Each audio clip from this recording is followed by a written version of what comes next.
Hey everybody, and welcome to JoJerz Corner. I am Lobo, I'm Jack. I'm Clay. and today, we got quite a bit of news. A lot of upset yesterday with the NCAA Final Four or bracket. Our bracket's done. Fucking all of our brackets are done. But regardless, before we get started, how are you guys doing, man? Everything all right? Yeah, doing mostly good. I went axe throwing yesterday. Nice. After work? Yeah, Fuck yeah. it was fun. How about- Celebrate a buddy's birthday. Hello. Hello. How about you, Clay? How you doing? Doing pretty good. Yeah. Just got hired for a new job starting in a couple weeks. So So yeah, congratulations on that. Hell yeah. Hopefully, I am hired on to something else here soon as Yeah. well. and getting my first tattoo in 2 weeks now. It's confirmed. We booked the thing. So Hell yeah! Nice. When is yours, Jackson? My what? First tattoo. I'm waiting to find the right artist. I need to Gotcha. emotionally connect with them before I can get the. So have sex Tattoo. with them first. No, emotionally, not physically. Oh, gotcha. Difference. Alrighty. Well, I'm happy that you're getting your tattoo. I want more. I got like 6, 7, and I Mhm. want more. Can't wait to get more. But And by anyway, emotionally connect, I mean with the tattoo artist, not a person just randomly and like, let's get matching tattoos. week. How many you got? How many you got? Tattoo count. My wife? Yeah. Yep. A lot. A lot. How? Oh, before you answer, how many does she have? She has one behind the ear, the spine. She has a half sleeve done. There's like a few things done on that. She has an ankle. She has Nice. one that's right here. Yeah. Yeah. There's quite a bit. Yeah, I got. So how many numbers is it? How many numbers? Yeah, how many Buddy. numbers of tattoos? I think at least. Oh, and her cap, yeah. And one on her other arm as well. I would say at least 15. 15? All right. Is he right, bobblehead? Well, how many do you have? Survey says And you're wrong. one section. Well, because she has a bunch of floral on that. It's like one whole thing. Then she has. Yeah, I mean, if you count one as one, then yeah. Then she has our son's feet prints Nice. with name, her mom's date, her Okay. mom's birth date, and then a flower, number. Mine are all number, nerd shit. I spine. got Joker, Venom, Carnage, Doflamingo. Then I got JoJo's Bizarre Adventure Star, and then the other one, Hunter x Hunter Spider. So See, I just got other types of scars. a lot of surgery scars. I know. I know yours. Hell yeah. And all a tattoo is a scar with something trapped under it. She says 8 if you count my Sleeve as at one. 1. Ah, gotcha. No, I do It, not. it depends on if it's one ornate piece or if there's multiple parts to the sleeve. I mean, it's kind of like, Yeah, because mine, I have half a sleeve and I count them as 4 different tattoos. yeah. I mean, you can definitely say, like, okay, this flower is a part of the vine, but they're two separate tattoos. Anyways, weird way to start the show, but but love it. Anyways, let's get right into it. We have quite a bit of news. First, with the NFL, there was another rule change right after Monday. Actually, Tuesday they voted it. Mm-hmm. The NFL's owner meeting had the vote to add the hybrid kickoff officially this year. I think this is actually a good move. I think so too, because last year was over 2,000 dead plays because of the It was kickoff. 22% of kickoffs were returned. Yeah, that's usually backwards. It's asked backwards where it should be. It should be 80%. So they're trying to do this to see if they could put 1,000 plus more plays in the field. Because as long as the ball hits in the landing zone, Mhm. it cannot be kneeled. It has to No. be returned. Yeah. No. Even in the end zone, it has to be down. So if it goes over your head and stays in the end zone, it's a live ball. I know. Uh-huh. Yeah, I'm just saying, like, it's caught Mhm. in the landing zone. It has to be returned. Yeah, exactly. So So, that'd be cool. We'll see how special teams and the teams going forward play this. I'm pretty sure people are still going to try to break it, but we'll see. Broncos have signed wide receiver Josh Reynolds for a 2-year deal. We were looking into it a little bit. You played with the Lions last year, correct? Yeah, and the Titans. Oh, okay. So he's He's a relatively new athlete. He was part of the 2017 draft. And he got drafted with the Rams. gotcha. And then of course traded, or I think traded, I don't know. To the Titans and then to the Lions, and now with the Broncos. Okay. Yeah. So they're still bringing some signings and stuff like that. Next we got pass rusher Jadeveon Clowney signs with the Panthers. He was with the Ravens last year. He is obviously a tremendous pass rusher, as he had quite a good career already. I don't know who he played with before the Ravens. It looks like, let's see, dates joined. So he's been with quite a few teams. So it started off with the Texans, and then Go on. started with the Texans, then went to the Seahawks, then the Titans, then the Browns in 2021, then to the Ravens last year, now the Panthers. Okay. So looks like he's been quite a different teams, like quite often, except for when he was on the Texans, and then I would say he was with the Browns for a little bit, but Yeah, I think Texans, he was there, you said 5 years or so? he was with the Texans for 5 years. Yeah, So so from 2014 to 2019. that's what I remember him most with J.J. Watt. So Yeah, so I'd say that's where he was a big name, big contributor, because he had J.J. Watt right next to him. yeah. I'm probably because that's where he probably did his best work, and then probably hasn't done very well ever since. Okay. Because he's been traded pretty often, and with the Ravens, who's a good team, it's if you're gonna get traded off that, either because they need money or you're just not performing. Salary cap. Yeah. Next, we got a little bit of a weird one. We have KC has signed rugby star Rees-Zammit. I think I'm pronouncing. Rees-Zammit, yeah, I would say that's the best that you can say his Yeah. name. Go for it. He was I don't exactly know how to read all of this, but his name's Luis or Lewis, whatever. Reese. oh yeah, Louis Reese. Zammit. Zammit. He's Okay. only 23 years old. Oh, that's probably one of the youngest rugby players they've ever got.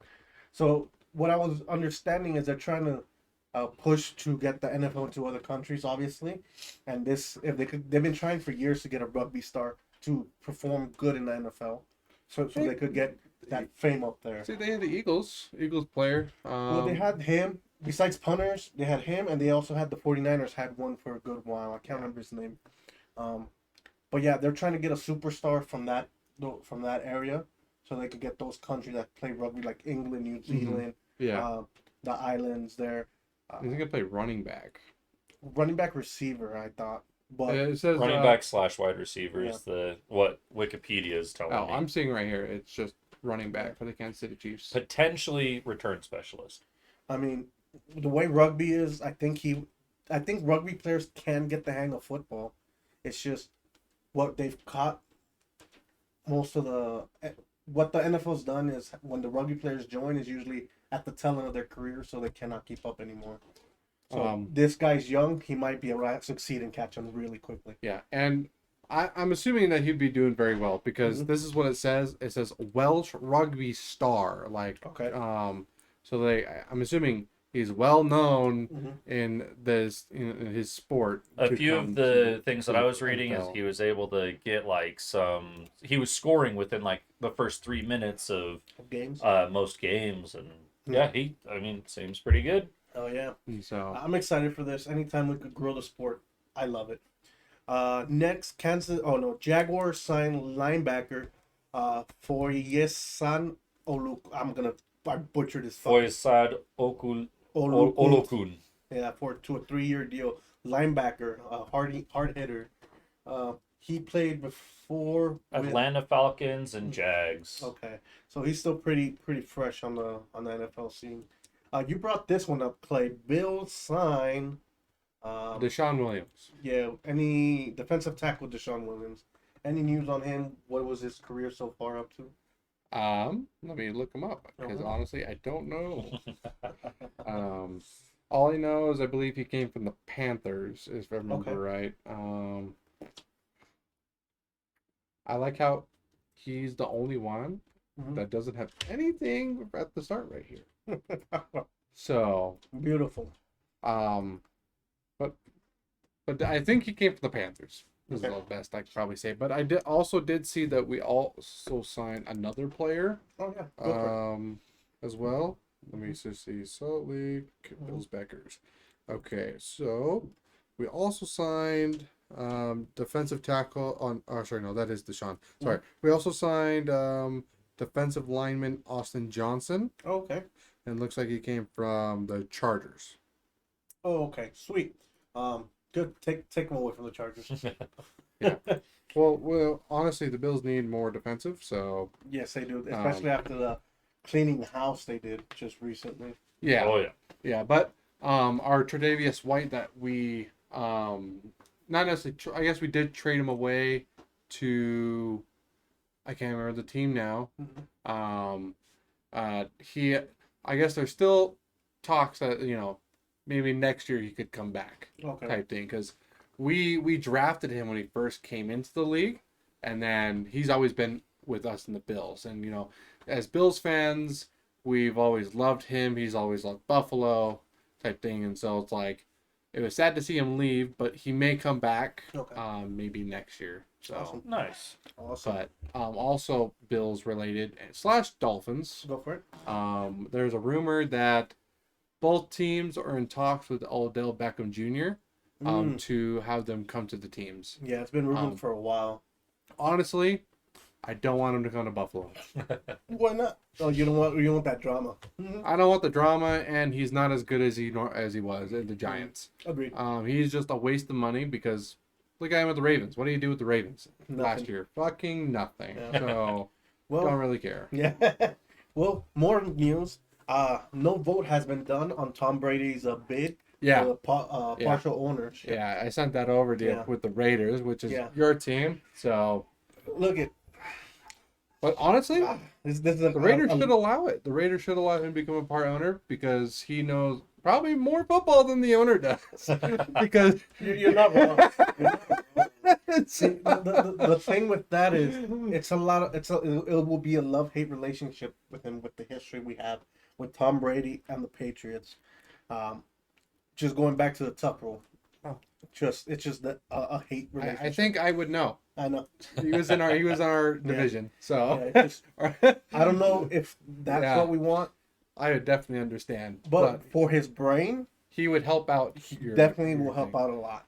I think you got to take away from when he was a player to what He he's is helping now, type thing. It's kind of hard when you're a lifelong fan, dude. Yeah, I know. you know. I hate Tom Brady. but he's a great player. I hated Tom Brady when he played football. Now I actually kind of like him. So 'Cause I he's like not- his ads. his ads and content that he posts on TikTok and stuff funny. is hilarious. Yeah. It's funny. The reason you like him now is because he's not beating your ass every week, every year twice. Well, if we had the Bills team as we had ever since he was playing with us, it would actually be pretty even. There's been a lot of talks where people say Tom Brady is so good, but a lot of people are saying that he is not as good as people say he is because of the conference and division he was playing in with very bad teams. That doesn't show how good you are. So he beat everybody else. But- Just look at the rings, yeah. so it doesn't matter. Anyways, So speaking of another team in your division, the Jets have traded for Hanson Reddick for a third round pick. I can't remember what that was, but they traded with, I don't even remember who the hell they traded with. looks like he played for the Bryce Eagles. Huff to fill Bryce Upwood No. in exchange for A conditional draft pick. Conditional draft pick. That's what that was. Yeah. But hey, I guess Jets are trying to get more. Also, Dolphins have signed running back Raheem Mostert. Fuck yeah, that one. Monster? Yeah. Mostert. To a 2-year deal. Mostert. Yes, to a 2-year deal. Dominic Raheem Mostert. Yeah, he was with the 49ers the last few years. I swear, the Dolphins, they only have running backs. I swear. He was with the Ravens, the Browns, the Jets, the Bears, and then the 49ers.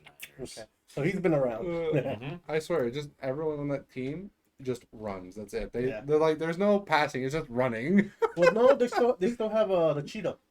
I know they still have Cheetah and they still have Waddle. I know, but like they're wide receivers, but they run a lot. Yeah. He literally went to the Browns, Miami, and then Baltimore all in 2015, dude. That means it was his worst years, and then he went to the. Yeah. He started getting better. And then in 2016, from Chicago Bears to the 49ers, and then stayed with the 49ers until Miami. Okay, nice. And then you brought this up, Clay. 4 teams have 11 draft picks this year. Yeah. Who are they? Yeah, teams with the highest draft capital. We have the LA Rams, the Arizona Cardinals, the Buffalo Bills, and the Green Bay Packers. All with 11 picks. This draft is absolutely crazy. Yeah. I don't know why we need 11 draft picks, honestly. So, I mean, if Green Bay plays their cards right, they can be killers this year. Green Bay does, and the Cardinals do. They need Cardinals all the draft definitely picks. need it. They need all the draft linemen. picks. They need linemen Mm-hmm. for sure. So, well, with that, we're gonna go into our first week of the UFL, which is the XFL mix with the the old UFL. But the first week of it starts this weekend. Actually, we have 4 games, as there are only 8 teams. The Birmingham Stallions versus Arlington Renegades. Renegades are the XFL champions, and Birmingham Stallions are the UFL champions.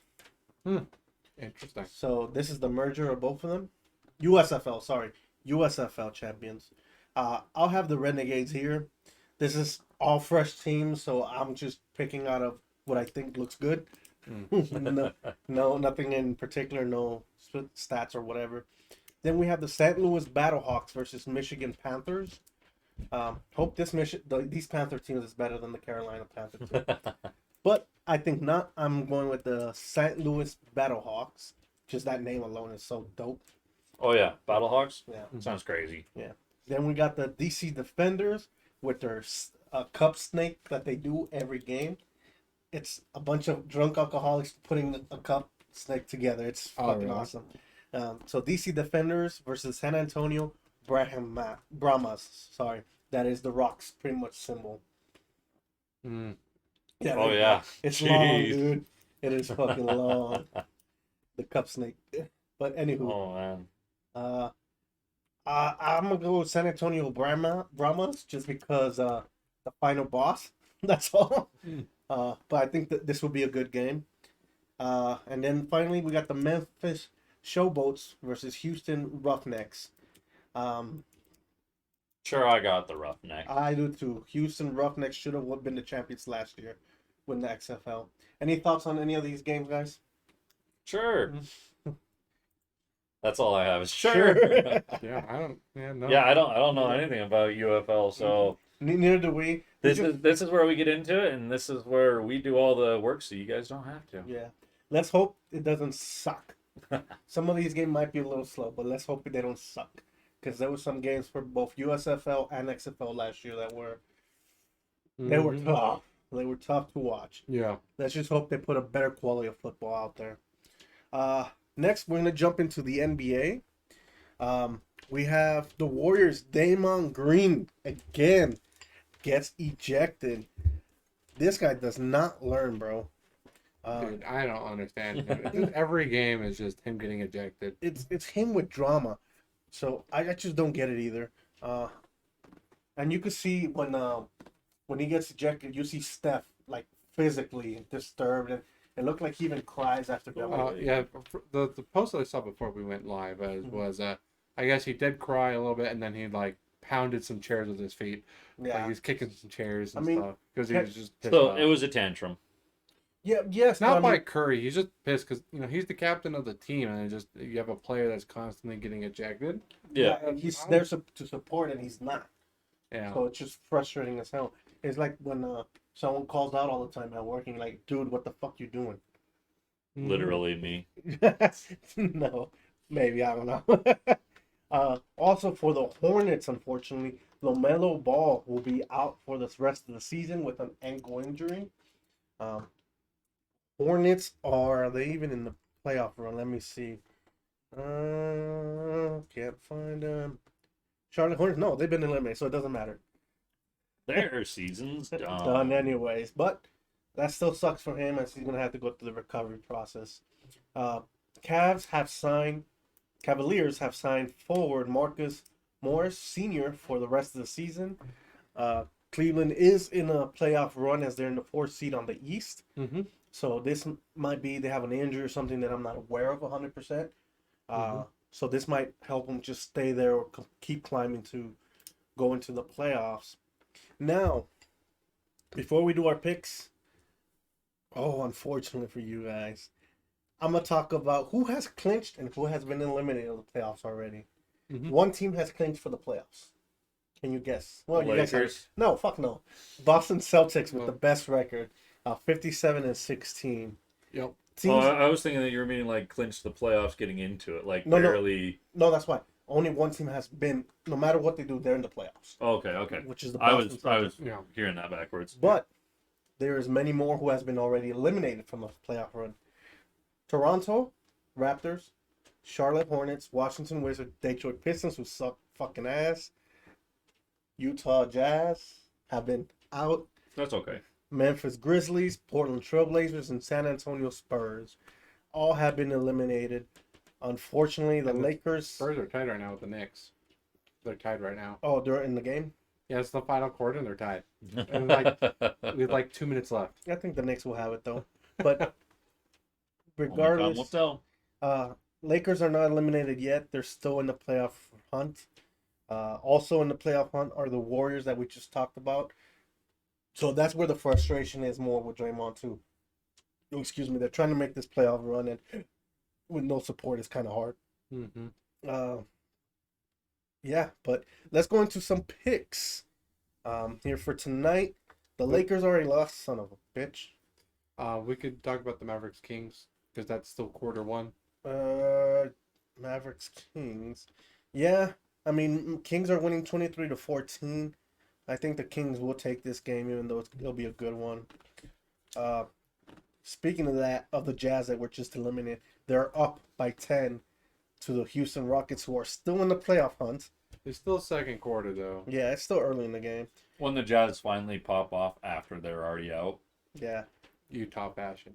Utah fashion. Let's go, baby. Yeah, I think the Kings will take that Utah game. teams, man. Yeah. Other than that, nothing for the rest of the night. Tomorrow, we have a few good games. We got Celtics and Pelicans, and we got Bucks and Hawks. The Pelicans and the Celtics, huh? Yeah, they're both in the playoff hunt. I think the Atlanta Hawks are too, barely. Yep, they are. I think the Celtics will beat the Pelicans, even though it's in New Orleans, and I think the Bucks will beat Atlanta Hawks.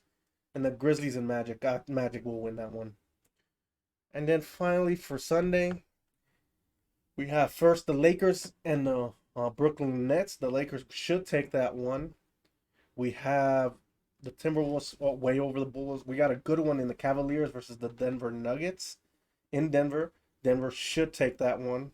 Mm-hmm. We got the Clippers destroying the Hornets. We got the 76ers beating the Raptors. We got the Heat. Jeez, these games suck. The Heat beating the Wizards. Finally a good game. Kansas City Thunder versus the New York Knicks. Should be a great game. Yeah, Thunder should win that though.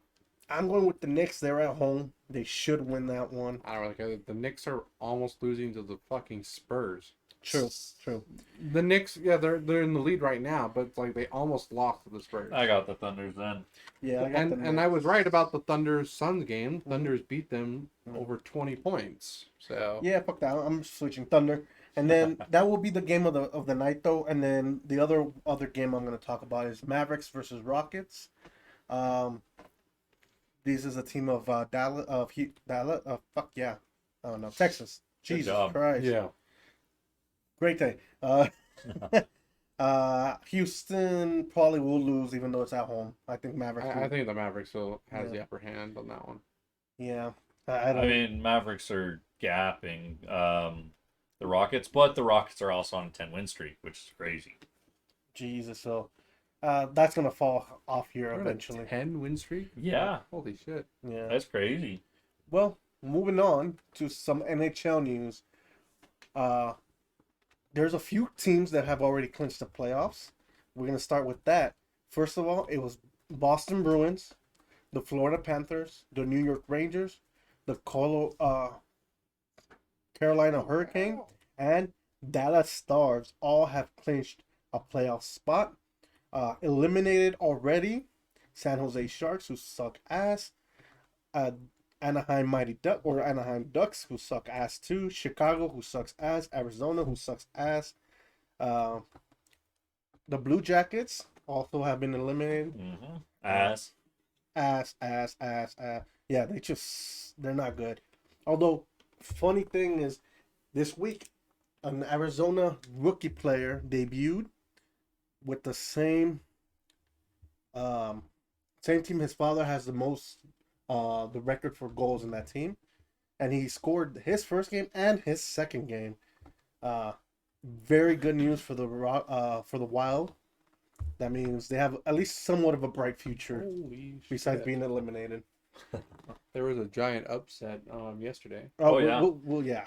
I'll talk about hockey. Yeah. Let's talk about it. The Coyotes versus the Predators. Ooh. 8-4. Insane. Yeah, I mean, sometimes they get hot. Yeah, but besides that, Blues forward Oskar Sundguist, I'm going to butcher that, is out for the rest of the season with the torn ACL. Sundguist, thank you. Fuck. Unfortunately, also, they are trying to make a playoff push here, but it looks without him, they might suffer a little bit. Oh, wow. There's another upset, too. Yeah. There was quite a few of them yesterday. The Canadians beat Flyers 4-1. Yeah, that one was a little bit. Also, Golden Knights upsetting the Jets. The Oilers beating 4-1 to the Kings. That one was not much of an upset. I think the two biggest upsets the Coyotes and the Canadians. Yeah, definitely. See, I had my Oilers. I trusted my Oilers, man. Fuck off. I said Oilers. I was yelling at him. Yeah, fuck both of y'all. Surprisingly, today there was only one game. Guess who won? Buffalo Sabres. Let's go, Buffalo. It was a big win. Yes, it was a big win. Buffalo is not eliminated yet. There's still a chance for them to sneak into the playoffs, but they got a lot of work to do. Tomorrow, there's a shitload of games, so we're going to get to it, so be ready for the stats, guys. The first one is going to be the Golden Knights versus the Wild. I'm just going Golden Knights here. You don't have to say anything. Yeah, Golden Knights. The next one, Oilers versus Ducks. Oilers, hands down. Oh, yeah. Somewhat of a good game, LA Kings versus the Flames from Calgary. I think the Kings will take that one. That's the Kings. Yeah. Panthers over Red Wings. A good game, which might be the game of the night. The Nashville Predators versus the Colorado Avalanche. Predators are 43-26-4 with 90 points. Avalanche are 46-21-6 with 98 points. What are the goal differentials and stuff like that, guys? So you have Avalanche that's at 55 and Predators that are at 22. Mm-hmm. Avalanche can just score more. They're at 272 goals made to the Predators 240 goals made. Mm-hmm. Their let-in is 217 Avalanche and 218 Predators. So okay. their defense is pretty tied up. Avalanche is ahead more points. But in terms of games played or games lost and all that, Avalanche has just lost less. Gotcha. I have the Avalanche here. I have Avalanche. Yeah, I have Avalanche. Predators probably just won't be able to get it in as much. Yeah, I think that'll be the game of the night.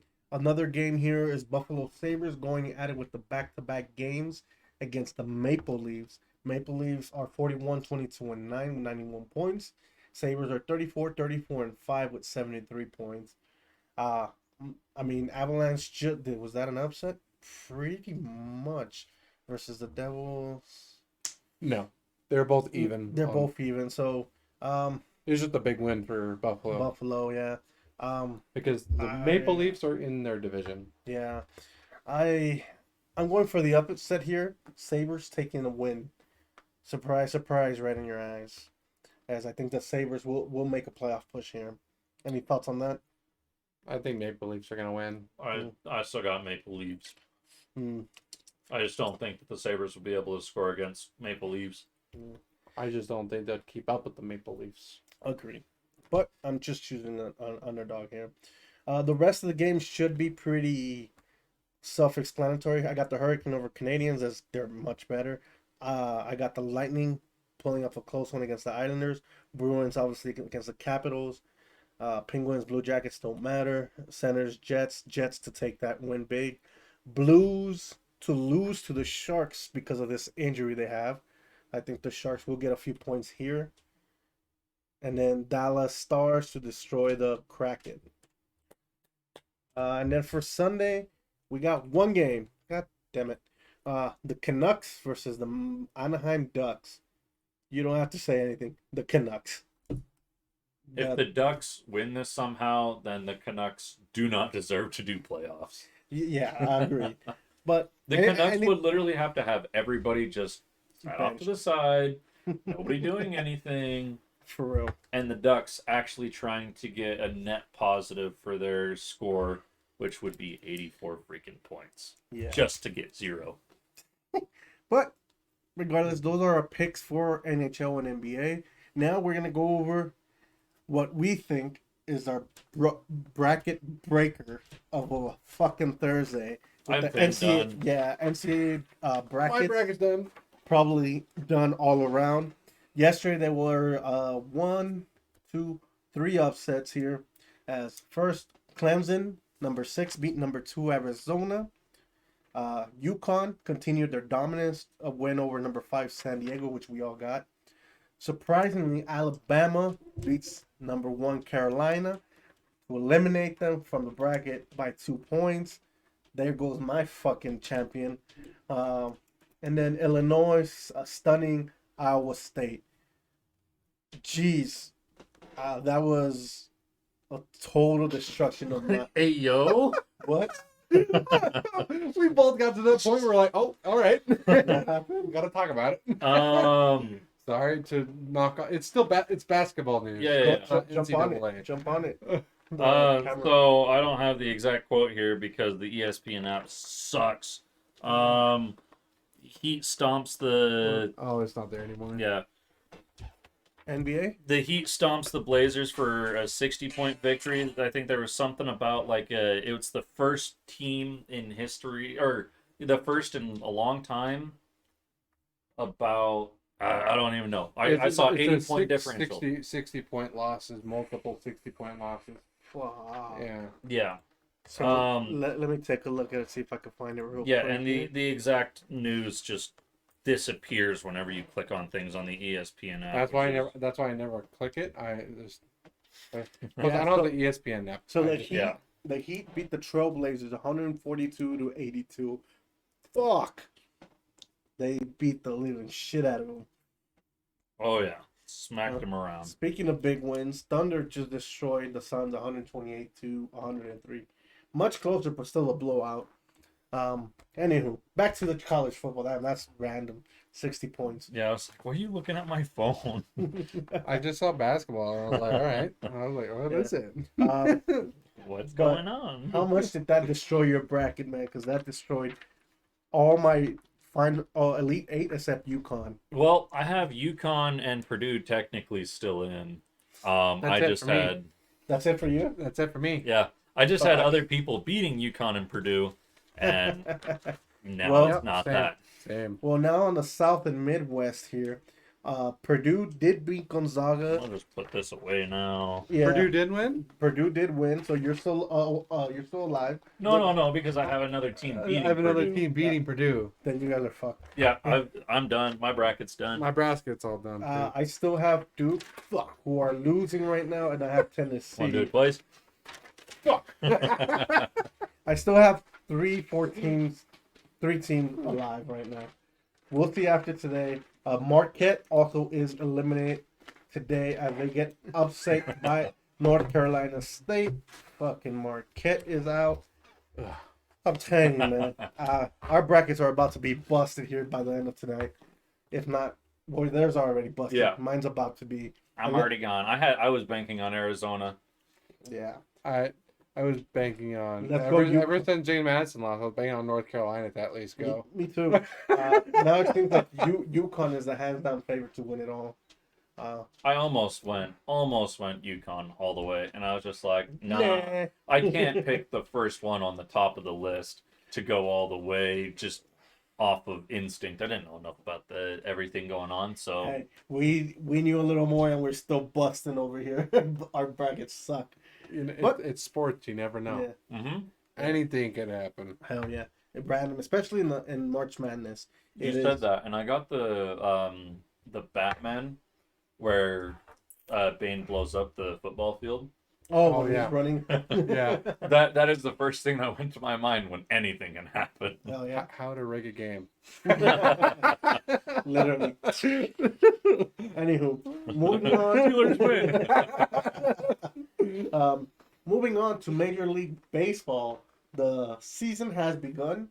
All 30 whatever teams played yesterday. Big wins. Orioles beat the Angels 11-3. Dodgers win 7-1. Yankees beat 5-4. And then Arizona surprisingly had an inning with 15 runs. 14 runs. Sorry. 14 runs in one inning. Yeah, and they end up winning 16-1. Insane. Yeah, crazy. That's not the biggest thing. I need to show you guys back in the early 2000s. I think it was Boston and Orioles. The Boston were up like 19-1. Orioles came back in the last Just type inning. in most runs in one inning MLB. Yeah. MLB history. Yeah, while he does that, I'll continue talking. Red Sox get a win. Blue Jays get a win. Padres get a win. Oh. In one game.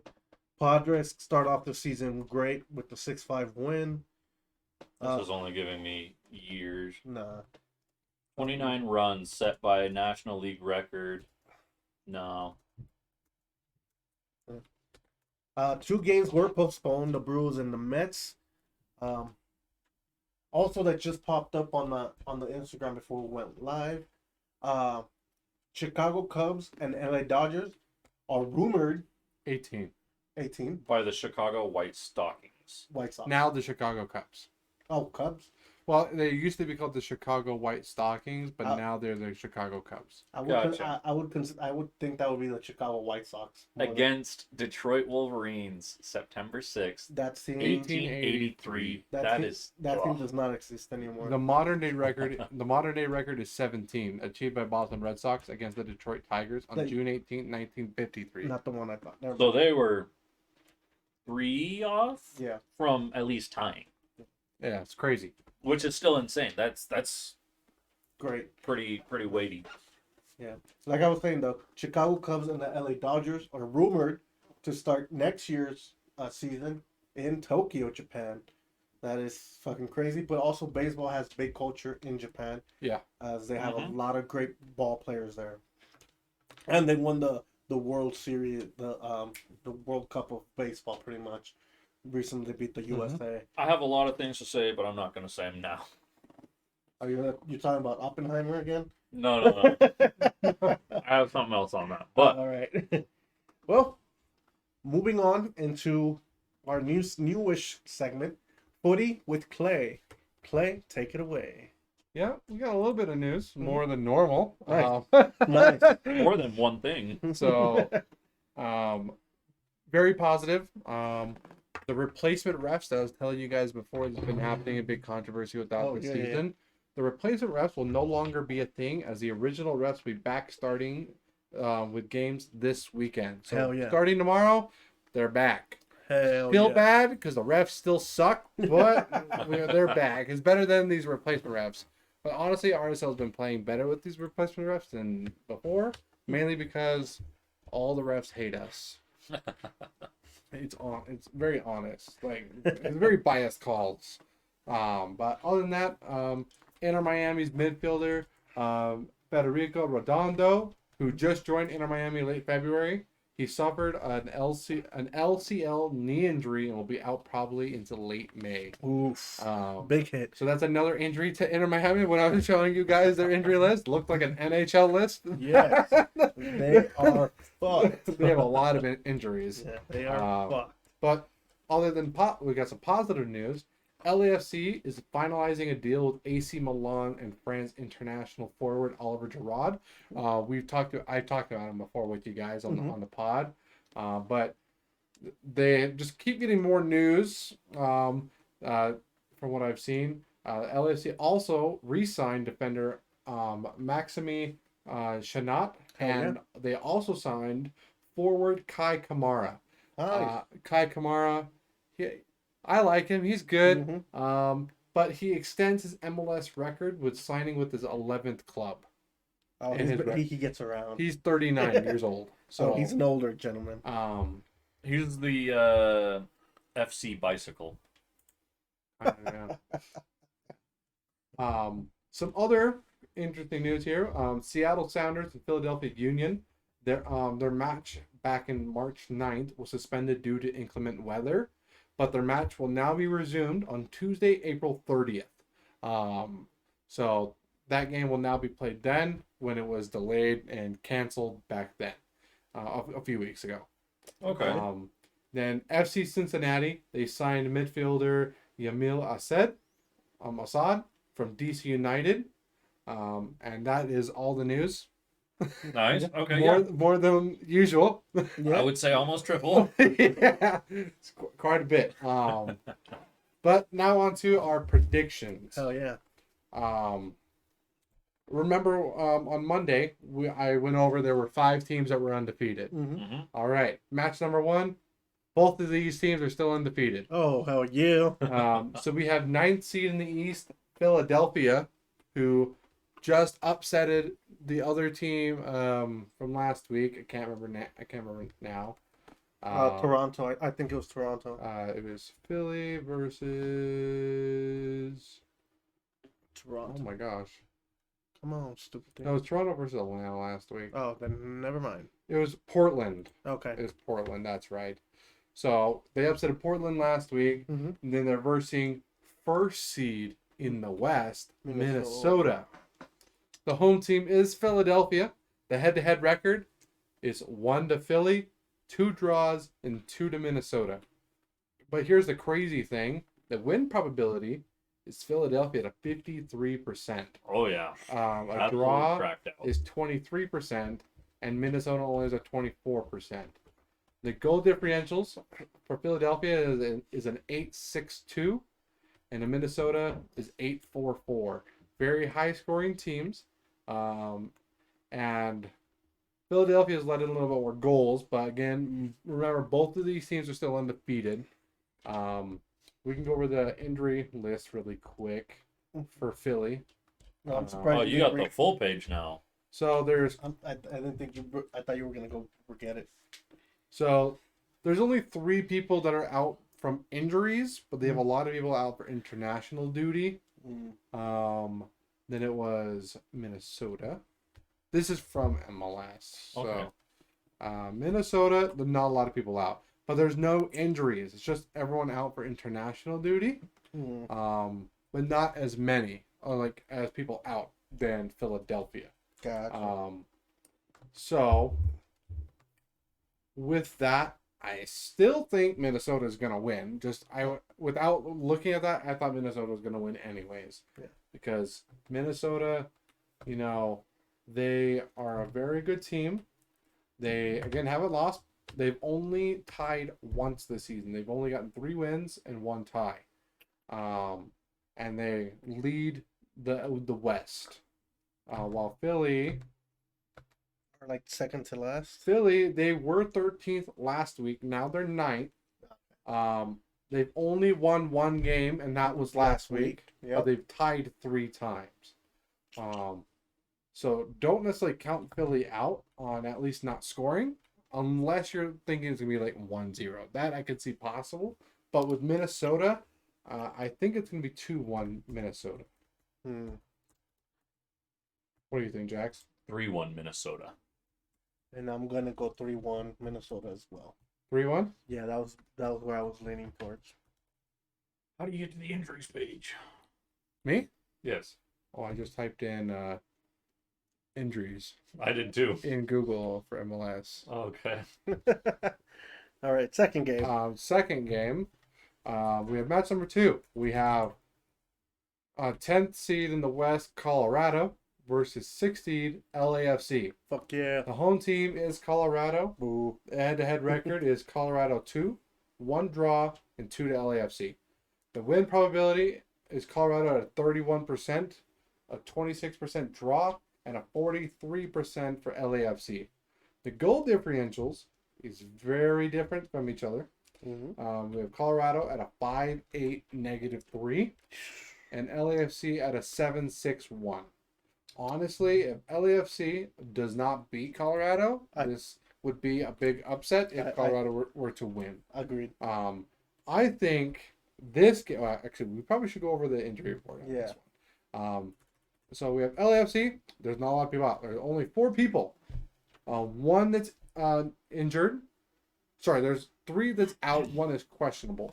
1 is injured and 2 is out on international duty. Mm-hmm. I think the biggest person that's probably out on this list would be Omar Campos, but he's out on international duty.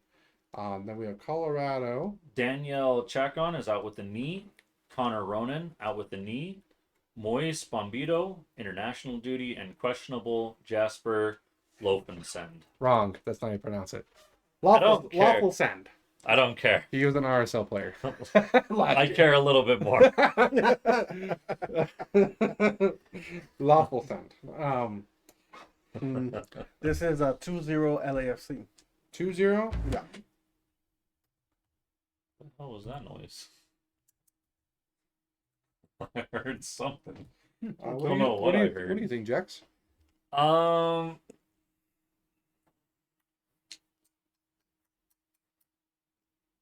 gonna go with 2-2 tie. Ooh. You really think 1-1 tie. 1-1 now? 1-1 tie. I was just saying you're giving Colorado a pretty good chance to try to win. Mm-hmm. That's all I was saying. I wasn't going against you saying it's not gonna be a tie. But I was like, 1-1 tie, 2-2 tie. Let's see. Okay. And I was like, I screw think it. it's all gonna be 2-0 LAFC. Mm-hmm. All right, on the match number 3, we Whoa. have 7th seed in the East, Charlotte, versus 1st seed in the East, Cincinnati. Oof. Home team is Charlotte. The head-to-head record is Charlotte 1 draw, and 2 to Cincinnati. Mm. Win probability, Charlotte's at a 43%, with a 27% draw, and a 30% chance for Cincinnati. The goal differentials, Charlotte is a 5-4-1, Cincinnati is a 5-2-3. Both very, I'd say, equal, other than, Cincinnati has let in less goals. What is their injury report on that, Jax? For Charlotte, Oh, fuck. We'll start with Charlotte. we have Lyle Abada, international duty. Ben Bender, Brandon Cambridge, Tiger Smalls. Oh, okay. And then there's 4 questionables: Gier Ronan, Enzo Copetti, Brant Bronico, Kerwin Vargas. Mm. And then who was the other team again? I already forgot. Cincinnati. I don't know. That's Right there. there's only 2 out for Cincinnati. It's Alec Khan and Miles Robinson, and questionable is Obina Nwobodo. Okay. That still doesn't sway me from Cincy winning this. I agree. I think this is going to be a 3-1 Cincy. Agreed. 2-1 Cincy for me. So, Jack, you said 3-1? Yep. And then, what did you say, Lobo? 2-1. 2-1 for me. Cincinnati. I figured. All right, on to match number 5. We have 5th seed in the West, Toronto, versus 9th seed in the West, Sporting Kansas City. The home team is Toronto. The head-to-head record is 0 Toronto, 4 draws, and 1 to Sporting Kansas City. The win probability is Toronto at a 37% chance, draw is 28%, and Sporting Kansas City is a 35%. It's a very close game. The goal differential is for Toronto is a 5-2-3, and Sporting Kansas City is a 6-6-0. But I also want you guys to take this into consideration as well. These two teams, they don't play very often together. It's like once a year, like every few years, like once a year pretty much. But the last 4 matches were ties. Okay. It was 1-1, 2-2, 2-2, 0-0. And then Sporting Kansas City won. But that was back in like 2017. So this is like, they tie a lot against each other. But this year, they both score a lot. KC has definitely let in more goals. But what is our injury report? For Toronto, who fuck. definitely has more, we have 6 outs for Toronto. Nicholson Gomez, Sean Johnson, Richie Lyra, Raul Peteretta, Brandon Servania, Debbie Flores, and questionable is Jonathan Osirio. Scroll down, there might be one. Okay, no. No, trust me. All right, now Sporting Kansas City. Sporting. We have 3 outs. Logan Nadib, Kiri Shelton, Elenis Varga. What's up, Souther? And what up? questionable is Ardu Fontas, Memo Rodriguez, Johnny Russell. And that's just Johnny Russell is questionable. questionable now. Yes. Okay. So I do want you guys to also take this into consideration as well with these games. Questionable still means they can still play. Yeah. Like football. They may or may not play. But if they do play, it's probably be the ending type stuff. Or very They'll little. be subbed in for a few minutes to kind of see how they are. Because questionable still means they're probably still training. They still do go to practice, but may play. Yeah. Type thing. Okay. Honestly, this is probably going to be a tie. I think it's going to continue on the record of ties. See, I'm on the fence of 1-1 tie or 1-0 Sporting Kansas City. I think it's going to be a 1-1 to continue the trend of 0-0, 2-2, 2-2, 1-1. It's going to be 1-1. So, I think it's going to be a 1-1 tie. What do you think, Jax? Or Lobo, either one. I have Toronto winning 2-1. 2-1 Toronto. You're in their first win, huh? Yep. Well, against KC in the last 5 matches. All right. I see where you're coming from with 2-1. I'll stick with my 1-1. All right. Cool. All right. Now we're getting on to, I would probably say, probably not going to be a very entertaining game, honestly. So match number 5, we have the 2nd seed in the East, Inter Miami, which I still question about their team. I have no faith. Versus the 14th seed in the East, New York City. The home team is Inter Miami. The head-to-head record is 1 to Inter Miami, 1 draw, and 3 to New York City. The win probability is Inter Miami at a 52%. Which has been wrong often. Yeah, draw the 25% chance. New York City at a 23% chance. And the goal differential is Inter Miami now is 13-9-4. While New York City is a 3-7 -4. Yikes. I think this is going to be a tie because Messi's not playing. He's not playing. He's still hurt. They have one of their new players that they just signed also just got hurt. It looks like half their team's out. They only have one person that's questionable, but everyone else is just hurt. Or international duty. Or international or duty. international duty. Yeah, but it's just it's all gone. Mm-hmm. And against New York City, honestly, if Inter Miami does beat them, it is probably going to be 1-0.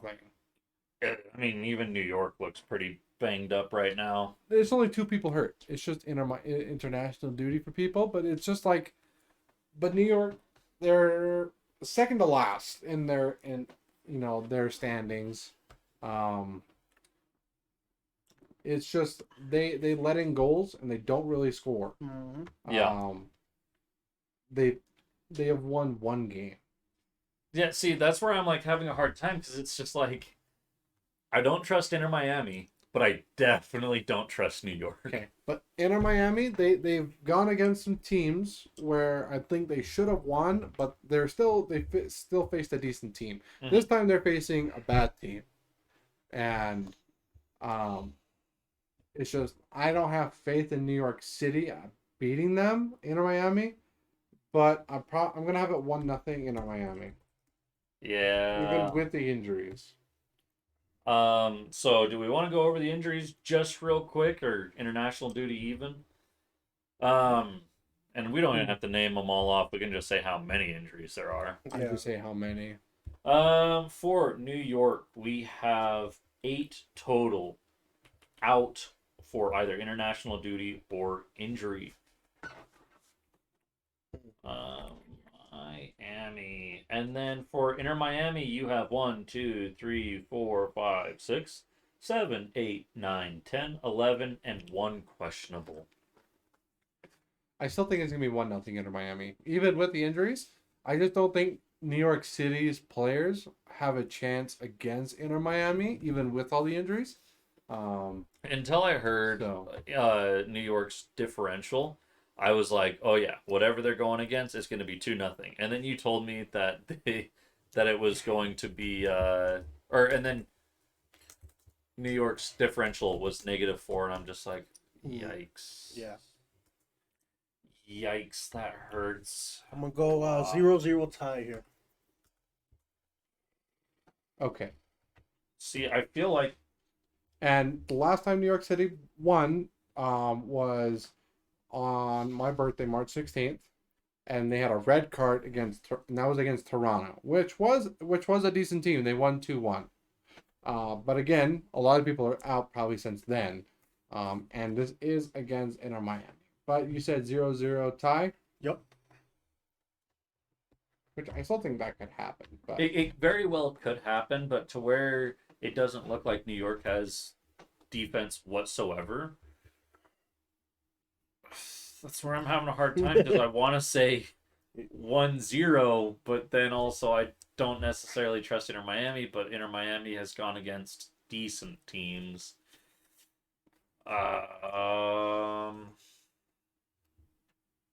TikTok, motherfucker. Don't you want a longer streak? Nope. I'll go 1-0 Inter Miami. I was like you though. I did not trust either team right here. No, I don't trust either team, and I want to pick 2 scores and just cheat because I see it going both ways and just being trash. On the match number 6, this could go 3 ways. Honestly, you could make a reasoning of why it could go this way, and think of that it could. We have 13th seed in the West, Austin, versus 11th seed in the West, FC Dallas. This game's gonna suck. The home team is Austin. The head-to-head record is 2 Austin, 1 draw, and 2 to FC Dallas. The win probability, Austin at a 39%, draw is a 28%, and FC Dallas at a 33% chance. Goal differential, it is even. They're the same. 5-8, -3. Both teams. Like I said, this could go either way. It could be 3 ways. One team winning, either one, which is 2 ways, or tie. The win probability is so close. They have the same goal differential standings. If I remember right, I think they have I think they're also equal in wins and whatnot. Nope. Austin has 0, 3, and 2. FC Dallas is 1, 0, and 3. Yeah. So but like they're both tied points. Mm-hmm. The FC Dallas, yeah, they've won one match, but Austin has tied three matches. Mm-hmm. But Austin has also lost. They have lost less matches than FC Dallas. They're pretty even teams if you think about it. Yeah. So it's like this is probably gonna be the most even game of it. One team could win or it's a draw. Like you can make a reasoning why you say this team is gonna win or this team's gonna win or it's a draw and still be right. Yeah. So it's very coin flip. I think this is gonna be our hardest prediction here on this list. I already got mine. What is it? Austin FC winning 1-0, getting their first win. I I saw the list and I'm like, yeah, I gotta go Austin. 1-0 Austin. Yep. So Dallas, for reference, has 7 outs, and I can name them if you want, but it seems like they're not doing good anyways. Mm-hmm. Against Austin, which I believe, had 4 outs. And that's what changed my 2 mind. injuries, 2 internationals. So that's where I'm kind of like leaning towards, just due to injury, but I don't necessarily know the players and what they've benefited, what they haven't benefited, what positions they're playing. So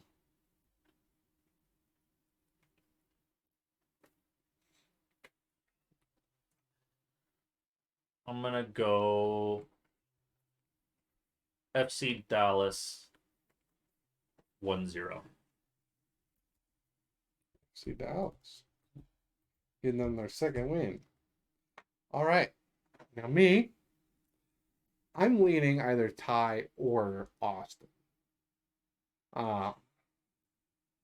Honestly, but honestly, I do think FC Dallas is probably going. If it's going to be a tie, I think FC Dallas is going to score first, and then it's Austin coming back and tying it. See, and that's how I was kind of thinking towards, but so I just decided to go. I'm going to go FC tie. Dallas. I'm going to go 1-1 tie. And like I said, we all are right about our predictions. They just anything could happen in that game. Yep. It's not like One of us is winning. it's not like a really good team, like going against a really bad team like LAFC versus Colorado, No. and then it's like everyone's choosing LAFC, and the one person's like, "Nah, I think Colorado's gonna win 4-1." Yeah. Like that we could say you're crazy, but this game is just like you could say anything and still be like, "Yeah, I could see your point." Yeah. All right. Okay, now we have match number 7. We have 11 seed in the East, Nashville, versus 4th seed in the East, Columbus. The home team is Nashville. The head-to-head record is Nashville 2 draws, and 1 to Columbus. The win probability is Nashville at a 31%, a draw is at 27%, and a 42% to Columbus. The goal differentials, Nashville is a 5-9 -4. And Columbus, pretty much the complete opposite, 7-4-3. But the last 2 matches was 2-0 Columbus. And then before that, it was 3-1 Nashville. And that was last year. And so both teams are pretty good. I think just Nashville right now is getting a bad rap just because they face some decent teams. All right. But let's go over their injury reports. So Nashville has 4 outs, 1 questionable. Randall Leal, Walker Zimmerman. It seems like it's very similar to the last time. Annabelle Godoy and Jacob Schaffelberg.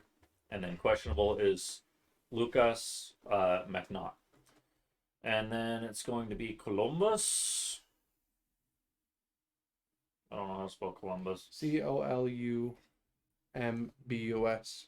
Yeah, I forget if it's Colo or Colu. Columbus has 6 outs. Alex Matten, Taha Harborn, Nicholas Hagan, Aiden Morris, Jason Russell Rowe, Patrick Schultz. The only one that's on injury is Alex Matan. Everybody else is on international duty. With Walkerman still out, that's still hard to have national backing, honestly. Yeah, that's what I'm thinking. Because you really hyped up. Walkerman's very good. Mm, So he's been on the U.S. men's national team for a while. Like, he's always called up for U.S. men's national team. And that does say something because he's very good. But again, if without Walkerman, I really, because if I remember right, he's a defender, and that really then puts that out. So I think it's going to be a win for Columbus. he is a defender, yeah. Yeah, I'm right. Gosh, let's go. Let's go. I think it's going to be 2-1 Columbus. I still think it's going to be close. But I think it's going to be Columbus. What do you think, Jax? I'm going to go 2-2 tie. All right. Loba? Well, I wasn't leaning on tie, but now I'm going to go 2-0 Columbus. 2-0 Columbus. Yeah, Columbus is definitely my favorite here. And I'm very on the border of doing 2-1 Columbus. Yep. And if you're ready for favored teams to win, just wait till we get the last 3 matches. Let's go. On win probability. Mm-hmm. These 3 teams are favored to win. So on to match number 8, we have 5th seed in the West. Our home team, Real Salt Lake, Boo. versus they're favored, buddy. versus 8th seed in the West, St. Louis. But don't take for granted St. Louis. They are still good. We tied with them earlier this year. Home team is RSL. It is a home game tomorrow. The head-to-head record is a 1-1-1. It's RSL, 1 draw, and 1 St. Louis. Nice. Like I said, this is a favored win for RSL at a 49% chance. Heavily favored. 25% draw, and a 26% chance for St. Louis. Goal differentials, it's a very close game with both high-scoring teams, but also letting in goals. That is probably the biggest issue for both teams.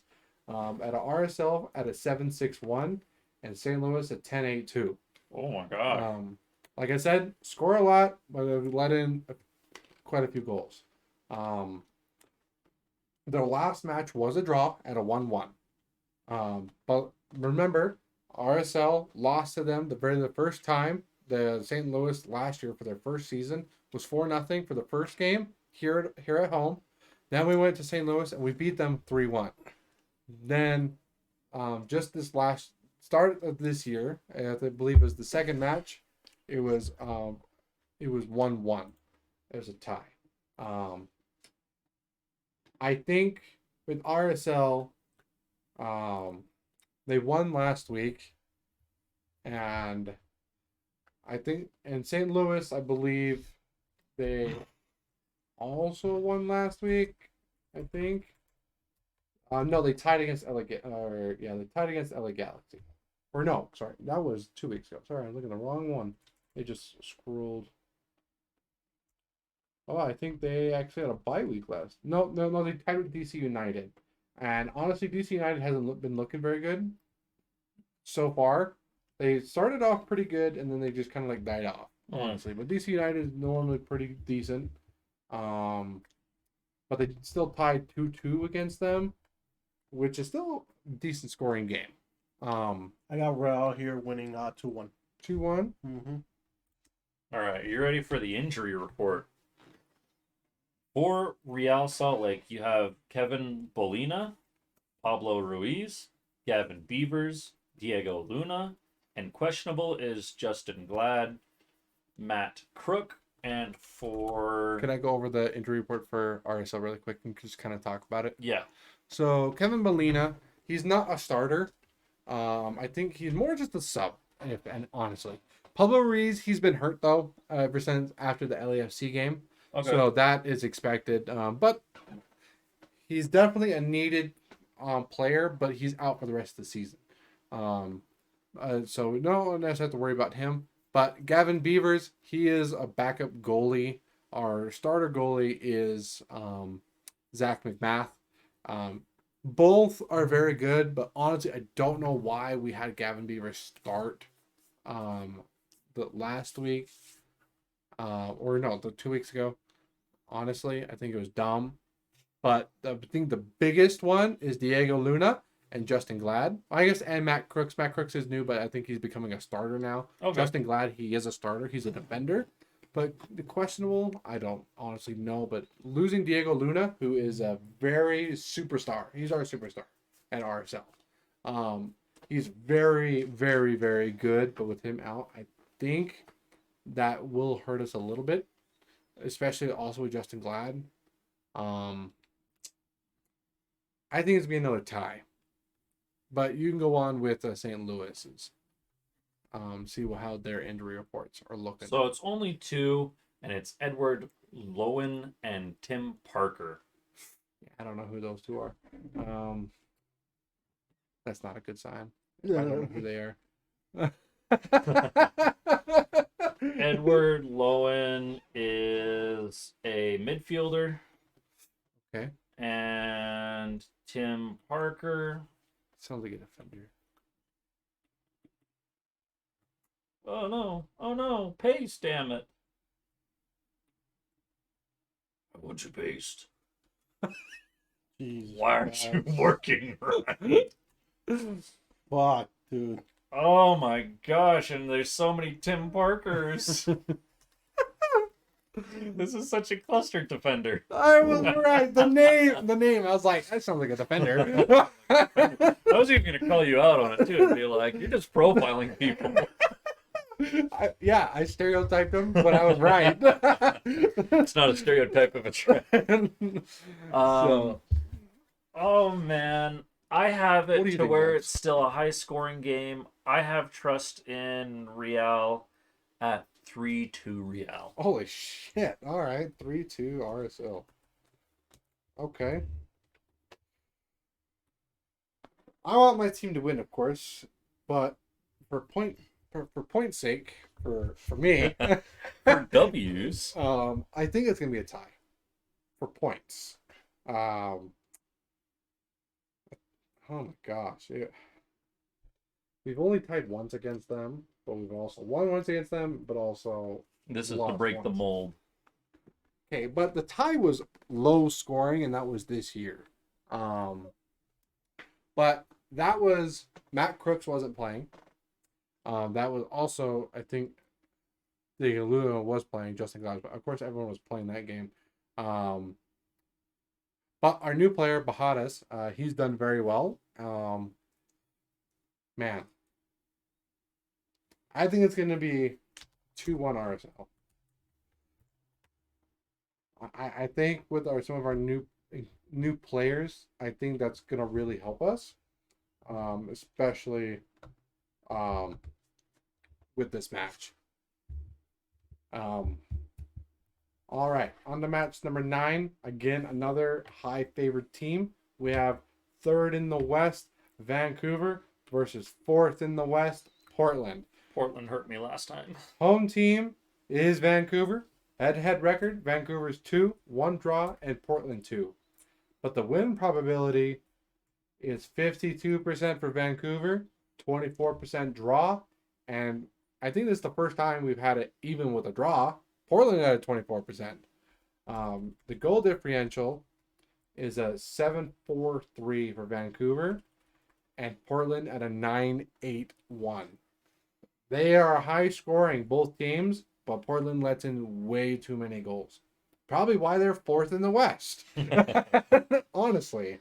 Because Portland, let's see here. Portland, they've won 2 games, tied once, tied twice. Lost twice, sorry, yeah. Vancouver, they've won twice, tied once, and lost once. So it's pretty even with that regards, at least standing-wise. But let's go to our injury reports here. So for the Portland Timbers, we have the majority of the outs at 6 injuries with Claudio Bravo, Marvin Lorena, Trey Muse, Miguel Araneo, Spanish man. Thank you. Maxime, whatever that French is, Crepois? Crepois. Crepois? Crepois, and Kamal Miller. Thank you. I can say that one. And then again, or for Vancouver, we have 2 outs and 1 questionable. Andres Cubas and Fafa Piculat or Picald. And questionable is Sam Butcher it. Butcher it. Butcher it. Cugby. Cugby. Butcher it. Ade Cugby. I don't know how to pronounce that one either. It's okay. It's okay. Cugby. But they don't. But their one injury is their questionable. Yeah. Other than that, it's International duty. international. So it's just people gone for the time being. I think Vancouver's definitely gonna win this. 2-0 Vancouver. 2-0 Vancouver. Hell yeah. I was leaning 2-1. Actually, no, 3-1. 3-1 Vancouver.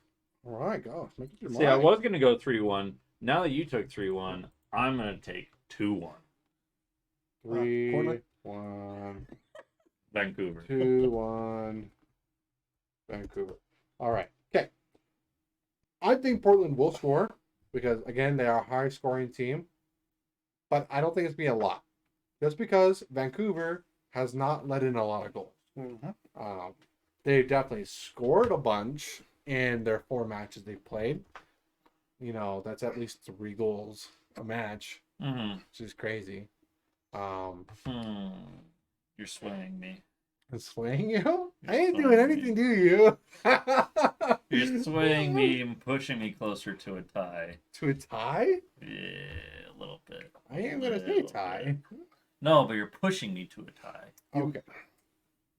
I honestly also think it's gonna be 2-1 Vancouver on this as well. Vancouver is definitely gonna score more than Mhm. Portland, but Mhm. Portland is also gonna be letting in goals. Yeah, that's how I think it's probably gonna go.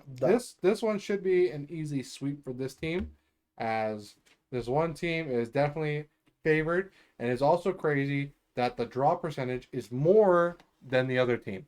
So on the match number 10, we have second in the West, LA Galaxy versus second from the bottom, right? Is it second from the bottom? Let's see. No, they're the bottom.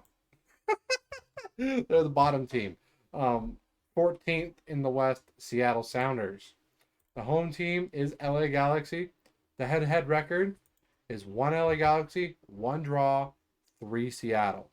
I don't think that matters with this season, but the win probability, LA Galaxy at a 49%, which I honestly think it should be higher, but the draw is at 26% and Seattle at 25%. If you definitely count the injuries and questionables for the Seattle Sounders, I definitely think LA Galaxy should be a lot higher. I think they should be up in the 50s, like at least like 55. The goal differentials, LA Galaxy is a 12.93.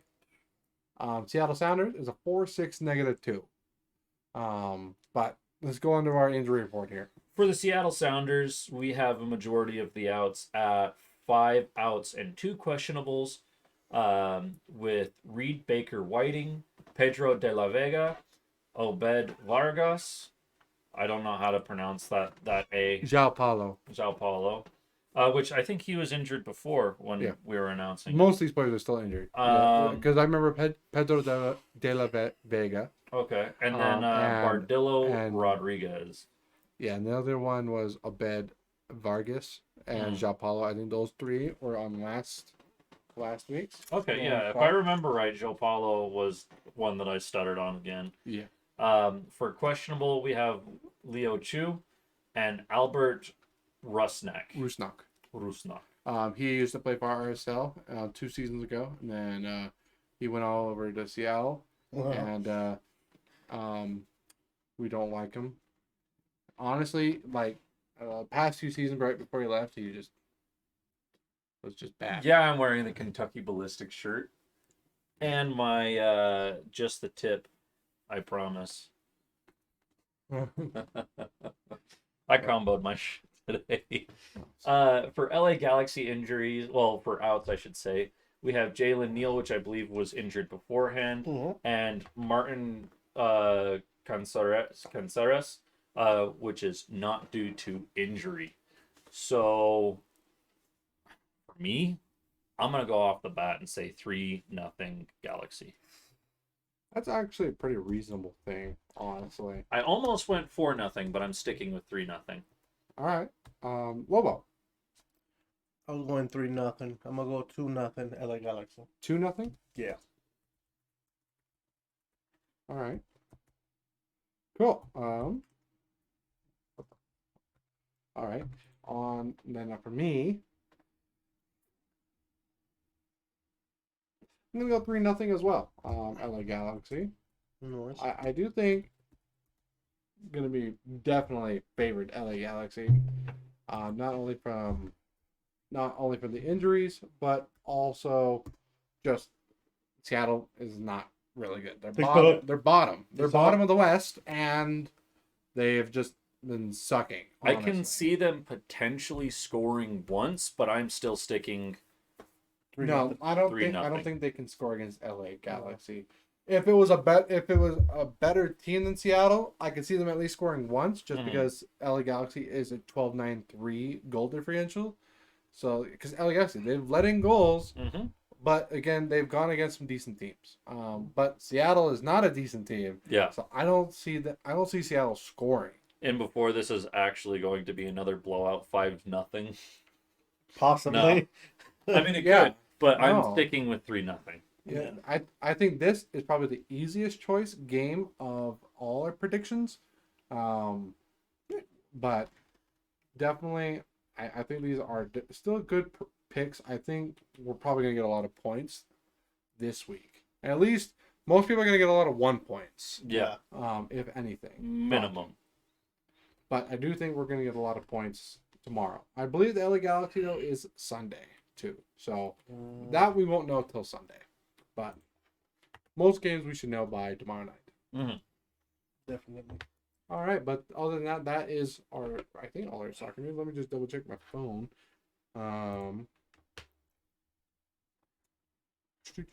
Nope, we went over that. Yep. Okay. So yep, that's it. That's all our soccer news. All right, guys. Well, hold on real tight here.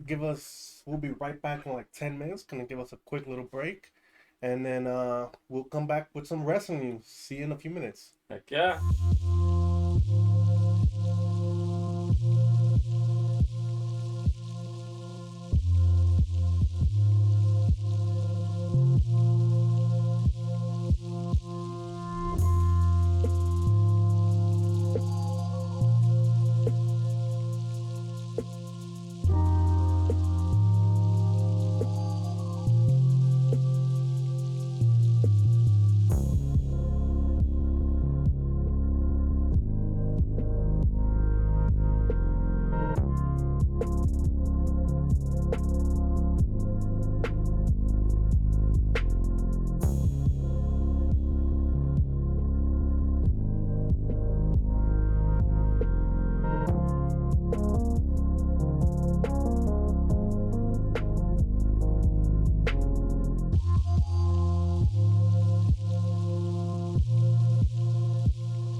Hey everybody, and welcome back to JoJerz Corner. Let's jump right into the pro wrestling, as there's some breaking news coming out of SmackDown tonight that we'll get into in a bit. Let's preview SmackDown. Actually, fuck it, let's jump into it. Heck yeah. First, the show started off with Kevin Owens and Randy Orton versus Pretty Deadly, the tag team. Then after that, there's going to be another tag team that's going to be a few of the people that qualified for the six-pack ladder match at WrestleMania. Street Profits versus A-Town Under, which is the team of Anthony Theory and Waller. Austin Theory and Grayson Waller, exactly. It's not a qualifying match, but they already qualified. It's to show off the strength that they had. Yeah. Let's be honest. Yeah. Or it is going to be about showing off. Wait, is it for the? Hold on, give me a second. It might be for qualifying. Let me double check something. I thought that Street Profits were already I thought so cleared for it. I thought so too. Let me double check here in WWE. Well, the next thing would be New Catch Republic versus Legado del Fantasma. And that one is a qualifying match. So, ixnay on that, what I just said. Street Profits versus the A-Town Down Under is a qualifying match. Okay, so we thought that Street Profits were already confirmed. Mm-hmm. Nope, they still had another match to qualify. Gotcha. Yeah, they just made it a little bit goofy. I mean, it makes sense to kind of show off your tag teams a little bit. Mm-hmm. But, yeah. Definitely.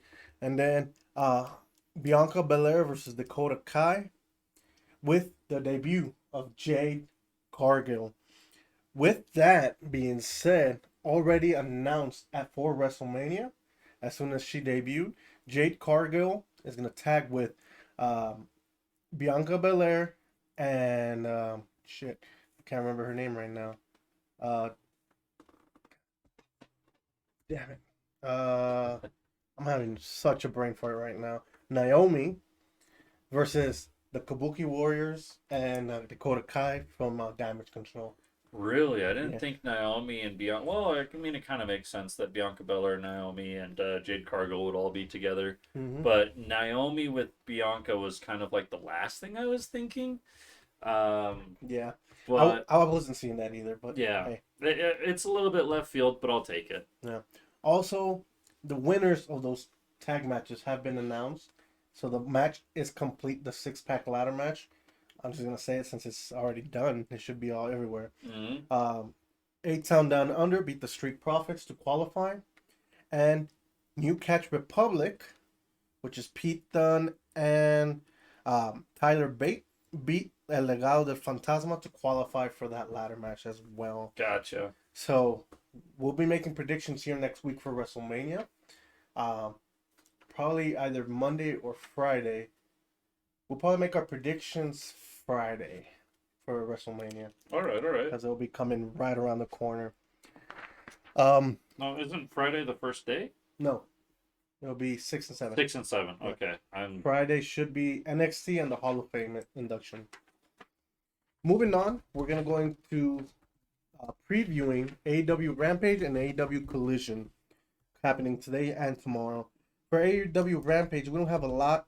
We just have we will hear from Timeless Tony Storm. Bang Bang Gang Family Dinner. That's probably What are they gonna do? Have like some nachos brought down from the? maybe. But who knows? I know it's gonna be with Jay White and the Gunn brothers. Who knows what's gonna happen? Diana Purrazzo is gonna be in a match in action. Maria May versus Nikita. Dustin Rhodes, brother of Cody Rhodes, also known as Goldust, back in the day, versus the Butcher. And then Reddick Strong versus Daddy Magic for the AEW International Championship Eliminators match. Might be a tournament. You know, I'm gonna just throw this out here because I would love to see this. A Jimmy and Jay match versus Dustin Rhodes and Cody Rhodes, or a Jimmy and Dustin versus a Cody and Jay match. I think that would just be fun to have two brothers fighting against each other. The problem is Dustin is in AEW.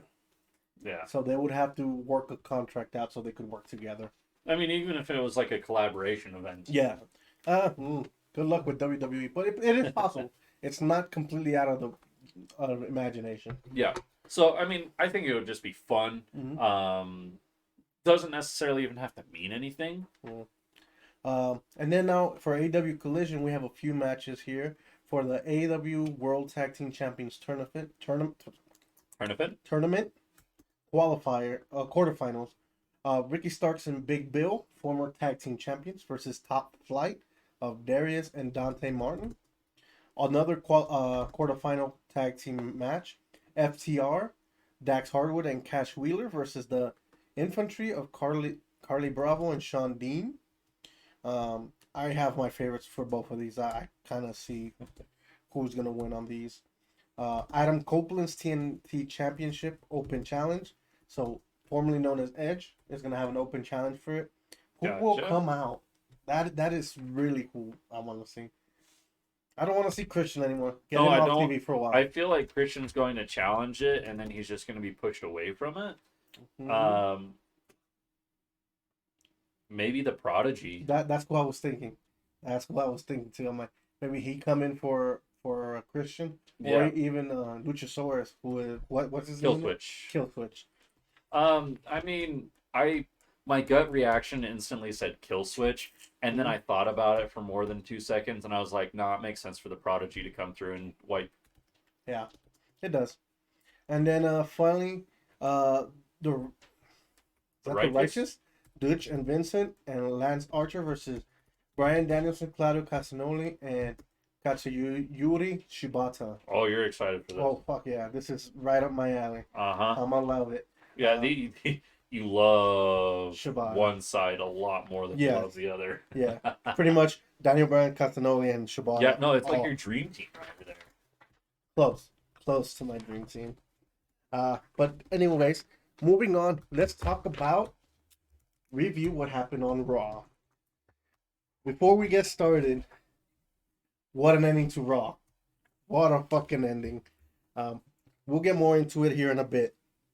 But for Raw, it was announced before. CM Punk comes out to talk. Talks to Drew. Talks shit. Yeah, as he does. As he does, yeah. Jey Uso versus Shinsuke Nakamura is also scheduled. Sami Zayn versus Bronson Reed.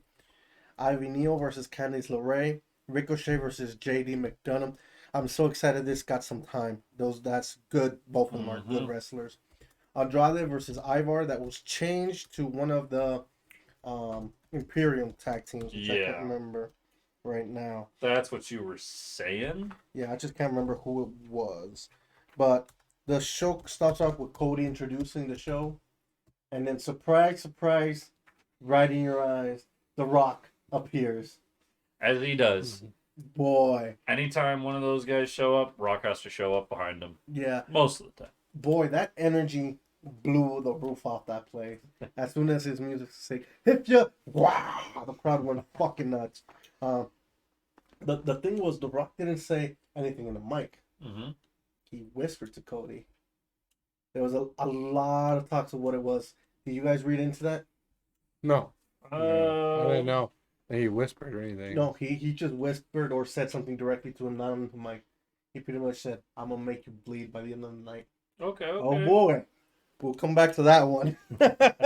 uh, yeah, I mean, it was such a good surprise to see The Rock there. With no promotion, no nothing. The crowd went wild. Love it. The first match, official match of the night, was Ricochet versus JD McDonough. This is how you start a show. Two great wrestlers, high flyer Ricochet. This was such an entertaining match. It was graded an A match by the whoever wrote this report from Bleacher Report. Ricochet beats McDonough in a very, very exciting match. Any thoughts on that for you? I mean, we got to have some more Ricochet. He's been out of the limelight a lot. Mm-hmm. So it makes sense to keep Ricochet up because they knocked him down for so long, and he kind of just started turning invisible.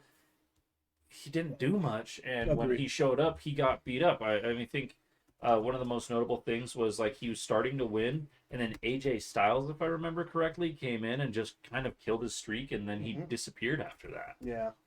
So I'm glad to see him back in the limelight here. Hopefully he gets a little match at WrestleMania at least. Get some time. I hope that he also crosses paths during the WrestleMania with AJ Styles or something like that. And just like, hey, I would like hey that, buddy. but I think it's different brands, so who knows? It's WrestleMania, anything could happen. Mm-hmm. But I just want to see Ricochet. Oh yeah, Ricochet. Yeah. Then after that, CM Punk talks. Drew McIntyre comes out. Seth Rollins comes. It was announced then CM Punk will be in the announce table for WrestleMania specifically for this match of Seth Rollins for the World Heavyweight Championship versus Drew McIntyre. He's gonna have such good commentary, man. He could talk the talk. You heard me talk a lot of shit about CM Punk. Nothing against the performer. No, but he's gonna have very good commentary. Yes, I feel he will definitely talk the talk. This was such a great promo as they were going back and forth all around. After that, we had Eva Neal versus Candice LeRae. This was kind of a squash match. Just Candice LeRae beat the fuck out of her pretty much. It was okay, man. Yeah. Ooh, let me get some backstage segments, with Paul Heyman, Drew McIntyre, and DIY, New Day, Awesome Truth, pretty much pushing towards WrestleMania. Mm-hmm. Kind of just showing off the 6-man ladder match kind of the groups, huh? Exactly. After that, we had DIY versus New Day. Not a qualifying match. They're both in the 6-pack ladder match. It ended up in a no contest. It was an okay thing. Nothing too special. After that, it was Andrade, formerly known as El Idolo. And now it's just Andrade? Andrade. It's because they know people like me can't say his name. White people. No, Andrade. This goes back to what I said earlier. Yes, exactly. Andrade versus Giovanni Vinci, which is not a big name. Obviously, Andrade wins. It seems like they're building it up again from the ground up. This was an okay match. It was 100% a squash match. Yeah. I just don't know how I feel about Andrade as a whole. I don't think you've seen enough. That's all. Yeah, it's just for what I've seen him do recently. Mm-hmm. He's kind of just there. He kind of just shows up. Sometimes he wins. Sometimes he doesn't. Sometimes he wins. Well, the thing is, he was in AEW, and that's where he had the yes, no. Right now, he has not lost the font that I'm aware of. Gotcha. After that, Becky Lynch interrupts Rhea Ripley. They're talking, obviously, building up towards WrestleMania. Then it was Sami Zayn versus Big Bronson Reed. As Gunther was on the side, probably trying to intimidate Sami, but it worked as Bronson Reed gets a big win. Yeah. I mean, if I remember correctly, I just had it as Sami absolutely smacking Reed. Yep. Boy, were we wrong. But I feel like the downfall of Sami only gives him more energy to go forward. Which I hate to say. We'll talk about this for sure at WrestleMania. I don't want to or It's for definitely still WrestleMania. developing. Yeah, I don't see it, but we'll talk about it more for sure on that one. And then finally for the main event, it was Jey Uso versus Shinsuke Nakamura. Obviously, the Bloodline gets involved. Drew McIntyre gets involved. Cody Rhodes comes out to get the Bloodline and Sikoa out of here. When in the backstage, well, before we get there, Jay picks up the win thanks to the backup from Cody, Seth, and all them. Mm-hmm. But behind, as Cody's trying to get rid of the Bloodline, who shows up backstage? The Rock, and lays the smackdown on his candy ass. Boy, you saw the segment, right? No, I haven't seen the segment actually. No. No. It's It's good. it's just Rock just Put it. Squashing, basically. Yeah, it's just beating him up and then saying a bunch of gibberish. Him talking shit. The thing is, I say gibberish. It's just the same thing over and over for 20 minutes. Yeah, I mean, that's been most of Rock's spiels, honestly. The thing It's is- just been hammering home the same thing. the thing is, this is having a feeling of back in the '90s, late '90s, when it was the Attitude Era. Yeah. Where it was they would talk a lot of shit, they would Yeah. curse a lot, and there was blood involved. And this is right up my alley. I love it. I love that they're throwing it just a little bit. It's not the whole show, but they throw it in here Yeah. and there, which I'm loving.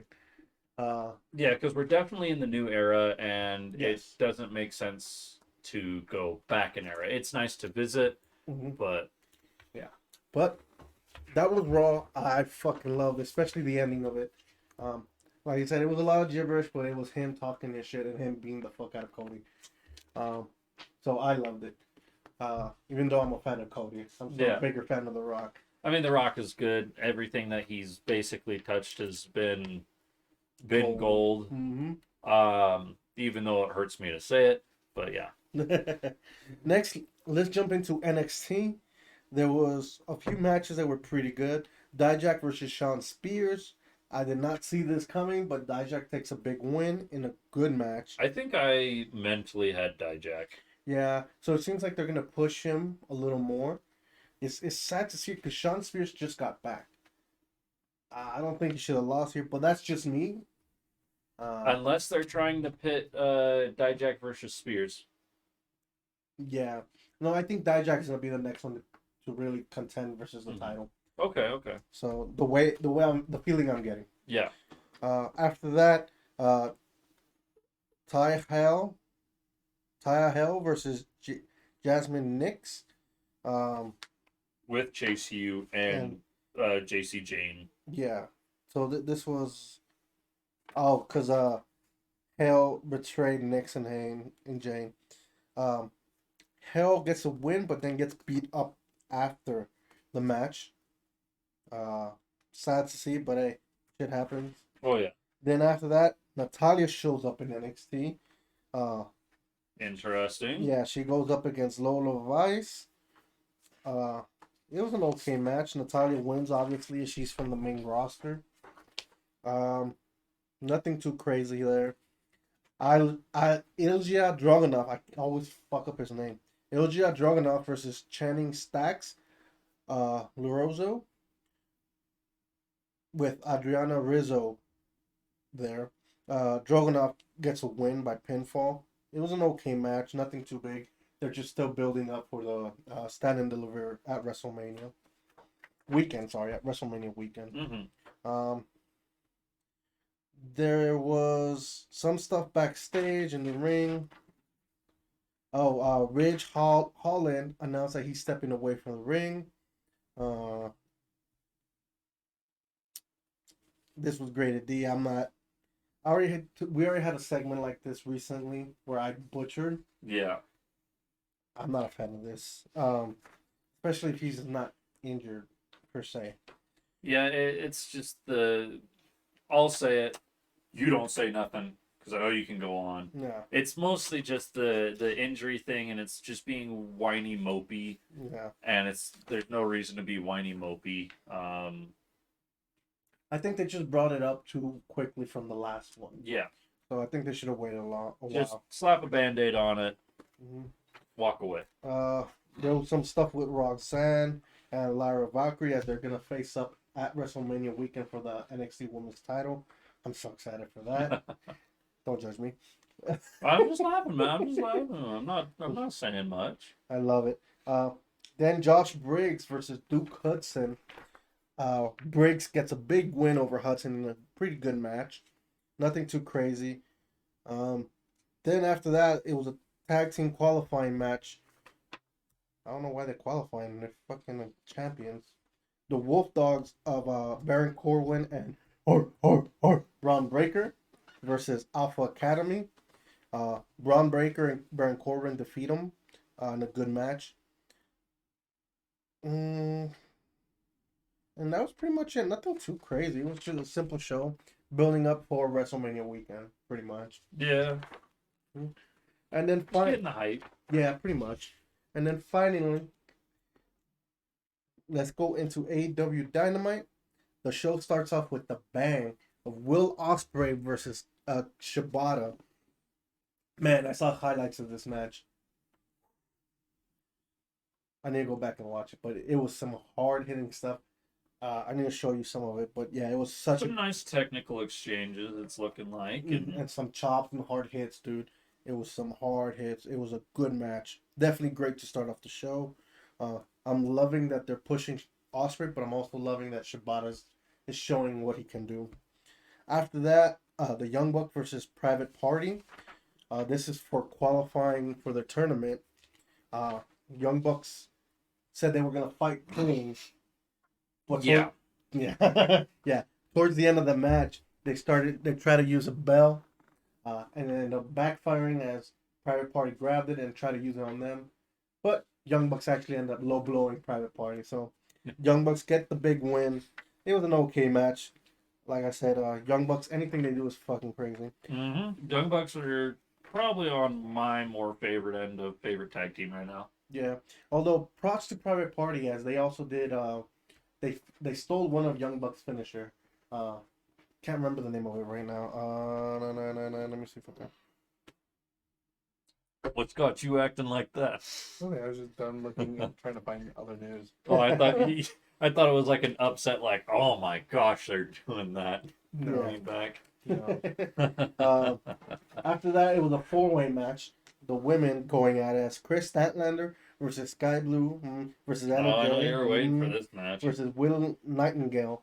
Number one contenders for what? I don't know. It doesn't say. But regardless, the winner, Willow Nightingale, unexpected here. Seems like they're gonna. Oh, Mercedes just joined. Oh, never mind. I know what you mean now.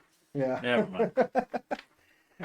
But Willow gets a win. Did not see that one coming. It looked like it was just a man match. Nothing too crazy. Best Friends go against United Kingdom here. A tag team match. Best Friends get a big win, even though United Kingdom probably tried to get their shenanigans there with some cheating and some getting away with stuff. But Best Friends get the big win.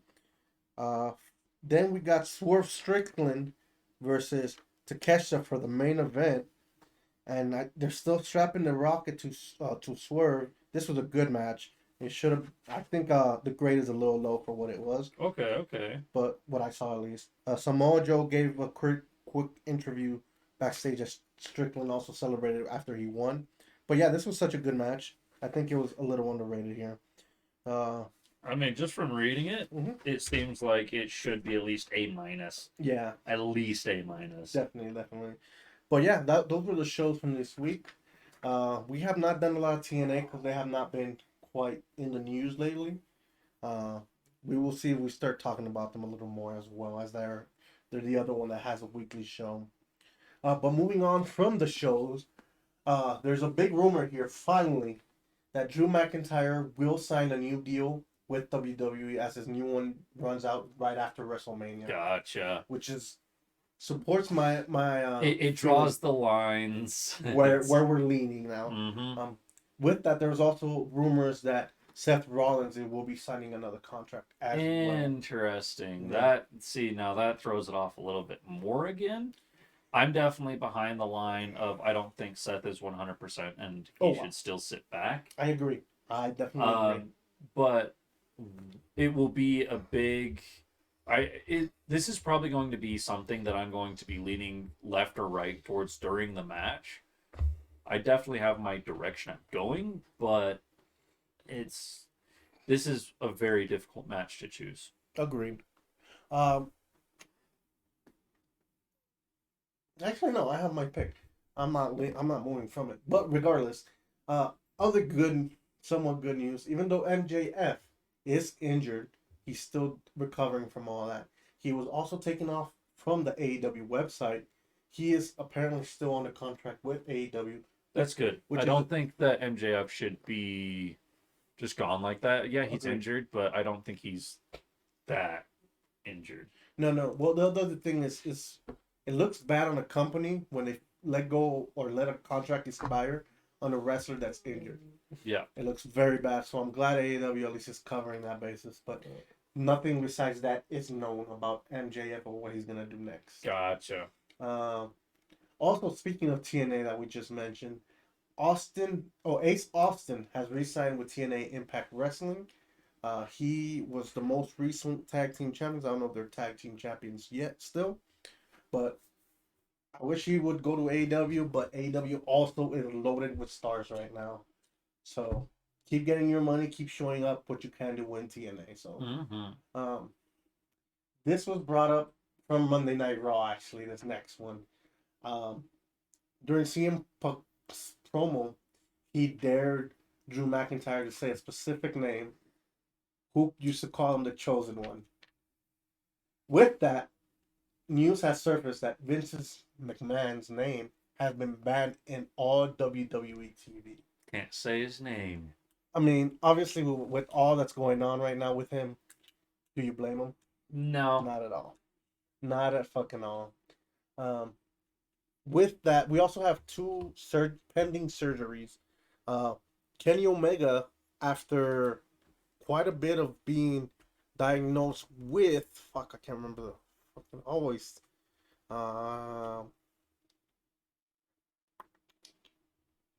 Diverticulosis. Yeah. Probably said that wrong. Diverticulitis or Yeah. something like that. That's how the way that I can pronounce it, but that's not the way that it's pronounced. Yeah. Well, since being diagnosed with that, he is rumored to get surgery here soon. Also, another surgery is... Nothing's been 100% confirmed, but it's looking like he will. It's closer to, apparently he's under a lot of just discomfort, not necessarily pain, discomfort. Gotcha. I think he'll pull through if we know anything of him. He's a tough motherfucker. And apparently 2 doctors have told him that it is the best option. Yeah. He's trying to avoid surgery as much as he can, but yeah. But also with that, a legend, Kevin Nash, may need neck fusion surgery. He's hasn't wrestled in many, many years, but he's also had a lot of injuries throughout his career. He's a tall dude. I think he's like 6'11" or some shit like that. Yeah, I mean, just looking at pictures of this, I can't find anything that's reliable enough. Yeah, this is just rumored. Yeah, I just saw that too. I sent it to you guys. But with that, did you guys talk about this? Yeah, we are here in a bit. Oh, because it's one of my next one. I was like, it was posted an hour ago, so yeah. When we went to break, I saw it. With that, we're gonna talk about what's gonna happen at WrestleMania next weekend, April 6th and 7th. First, we're gonna be doing a live stream. So join us to watch along with us, pretty much. Yeah. On the 6th and the 7th, it'll be myself. It'll be Jax, Clay, if you're down. I should be good. Okay, and then maybe Paco. Maybe Paco. I still need to talk to him, but he did it last year. I'm sure he'll be down again this year. So I'm thinking pulled pork nachos. That sounds bomb for one of the days. Sounds really good. Yeah, I already have the drinks. I have some stuff, so we'll be set for that. And I think we have enough nuts for that too. We are not doing the challenges this year, as last year I almost killed this guy, and we almost shit our guts out with all the spicy food. Hey, it was really good spicy. It I was. told you not to add more. You still added more. I Hell said yeah. it was enough, and you're like, no, it's not. No, That was just no. a little shake, and I'm like, No. I did not say no. I just added more. I just added behind as you were leaving. I'm like, yeah, let's add more. I added like 2 teaspoons, and I was like, yeah, that's enough to where they should still be enjoyable and edible. But they were like Good time. as spicy, if not a little bit spicier than the blazing sauce. It was good. Good times though. Yeah. We might do a final one. I don't know. We need to figure something out. We'll let you know. We'll brainstorm it out. Yeah. We'll definitely have the conversation. Yeah. Because I can get some pretty messed up stuff for you guys to try if you're aiming for spicy. This guy sucks on sour warheads like it's candy, so we can't necessarily do sour. I love that. And you too, huh? Yeah, I love sour shit. So it's not like it's really a punishment because I'm also a decent sour guy. Yeah. You want to do a chop again? No. No. Clay, you want to feel a chop? A what? A chop. I'll show So you. it's Not like that the other way. Well, Flip the hand around. Yeah. It's a yes. like, I'll show you. But it hurt. we'll get My back. chest is starting to just hurt right here. PTSD coming on. Right at the sternum. Well, we'll get back to you on if there's going to be any punishment or not. Right now, we're leaning on maybe one final one. We'll see. Maybe just something that, like, hey, if you guys want to, there's a stupid thing to do. Yeah, we'll think about it. But regardless, for the Hall of Fame here next week, reminder we have Thunderbolt Patterson, Muhammad Ali is going to be inducted as well. Leah Maivia, which is I think the grandma of The Rock. Yes.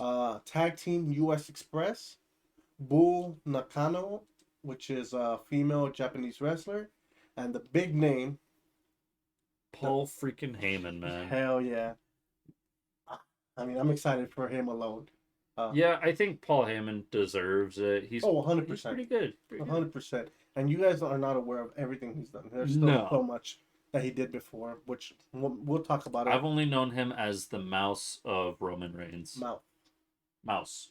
I said it right. Oh, okay. Little mouse. He was also the advocate for Brock Lesnar. He also backed the Big Show for a long time, backed RVD for a long time. He also started ECW back in the day that brought in the Attitude Era. He also was in the 80s with a big old fucking brick-ass phone. I've seen pictures of that. Yeah. I remember seeing memes of it and just the long old cable. Yeah, exactly. Yep.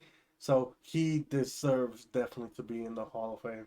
And that's just stuff that you saw in front of the camera. Mm-hmm. What he did behind the stage. Also CM Punk.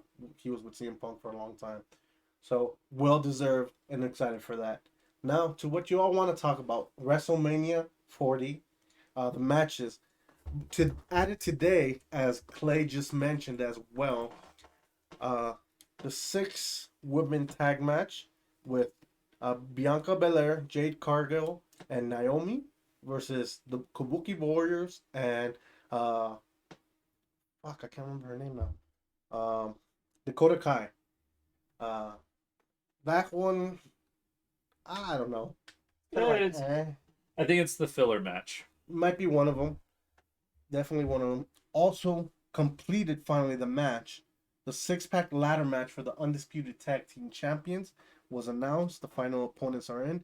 It'll be the champions, Judgment Day of Finn Balor and Damian Priest versus New Day, Xavier Woods and Kofi Kingston versus DIY versus Miz and Truth versus Theory and Waller and versus Pete Dunne and I can't remember his name, New Catch Republic.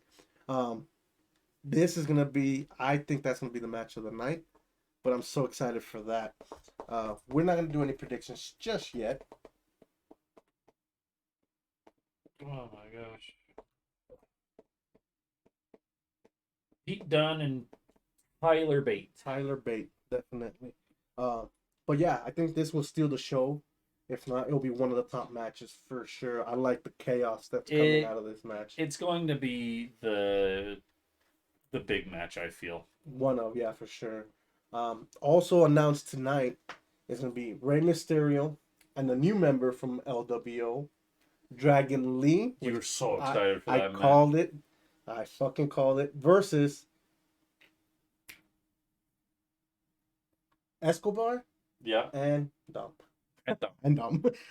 Right, baby, dumb. Yeah. I mean, when he got involved last week in the match with Ray, we saw this coming. You know. So I know where I'm leaning. I think we are leaning that way, to be honest with you. A little bit. Yeah.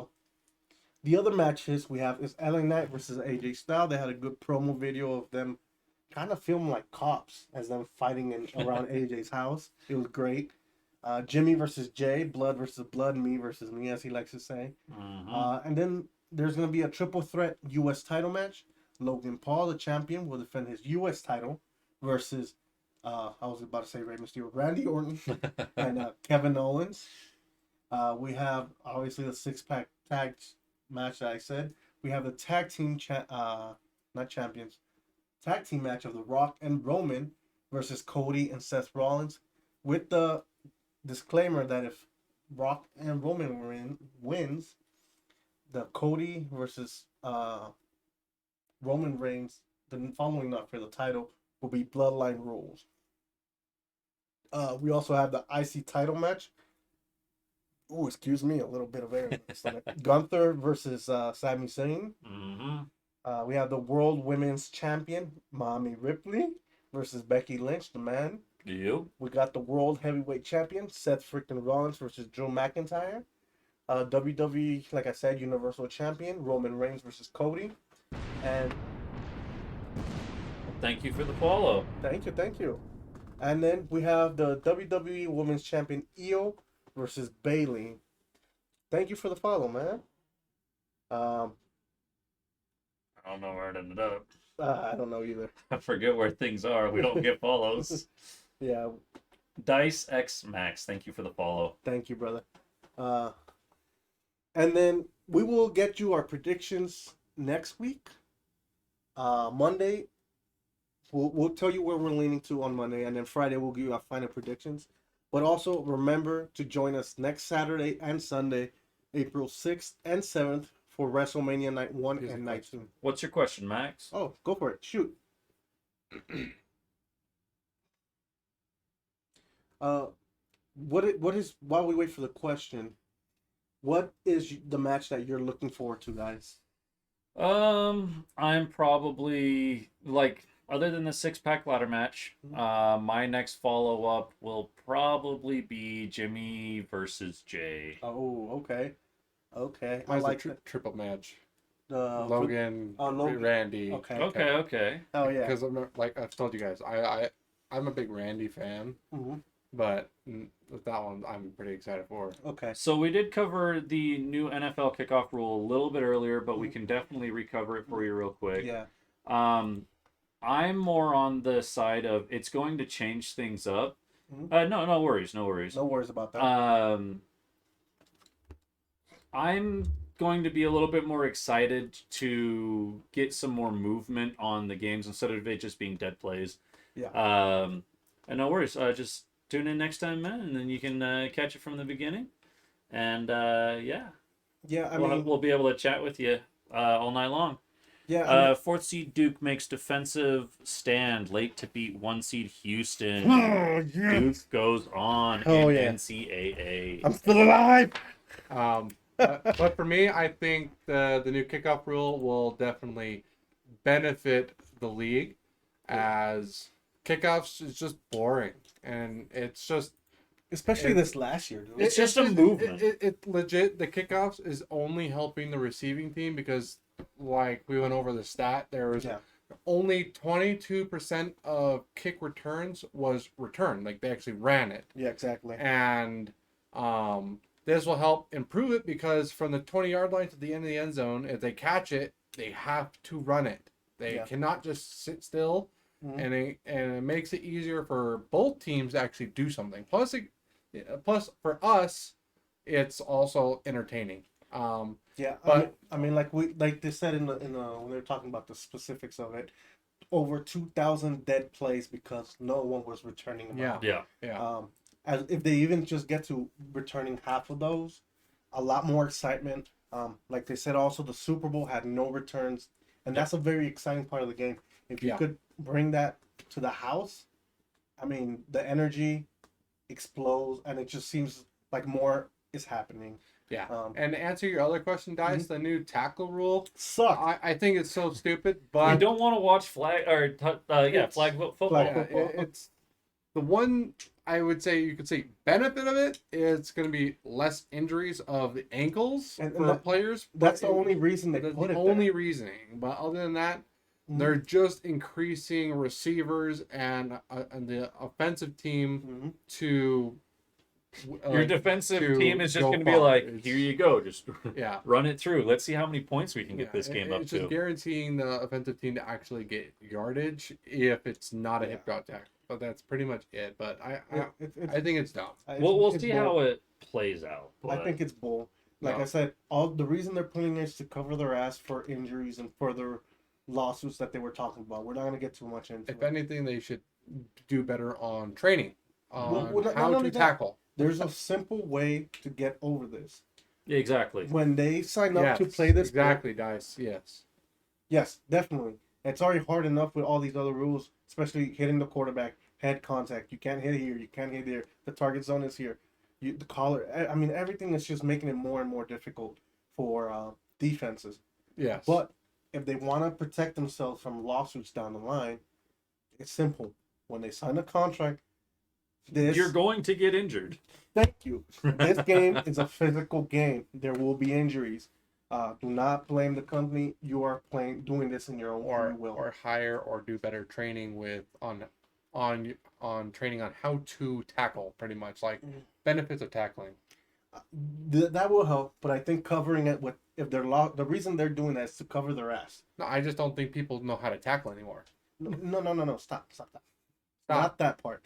I'm talking about the reason they're putting here. The reason they also took away some tackles, like the headshot, like that. I agree, concussions, but it's to cover their ass down the line. Oh, I don't care about that. It's just people No. just don't know how to tackle anymore. Agreed. But what I'm saying is the problem with that is put a little disclaimer. Sign here. You're playing this game at your own free will. There will be possible injuries down the line. It's a physical sport. There's injuries. What concept specifically, Dice? Probably Just the curious. tackling, the hip drop tackle. Okay, yeah. Yeah, I mean, we all don't like it, but the safety part, we do understand. Mm. But with that, before we jump, actually no, we don't have anything else besides entertainment. So guys, let's jump into that. All right. Probably get into this just off like let's get the sad news out. Oh, Yeah. yeah. Time to talk about the passaways. Star Wars actor Michael Culver. I'm pretty sure he's been in other films as well, but he just passed away at age 85. It's sad news. Just happened yesterday, I believe yesterday or 2 days ago, but sad news. But definitely was a big part of the film industry, as I see, as he's been. Oh yeah, he's done a lot stuff. of Shakespeare theater, filmology, Russia with Love, Thunderball, Body Stealers, Mr. Goodbye, Cross Pilot Fast Kill. Yeah, he was in a range of TV shows. Yep, rest in peace. Thank you for him, his family, Yeah. and everybody involved. He was in a lot of freaking TV, man.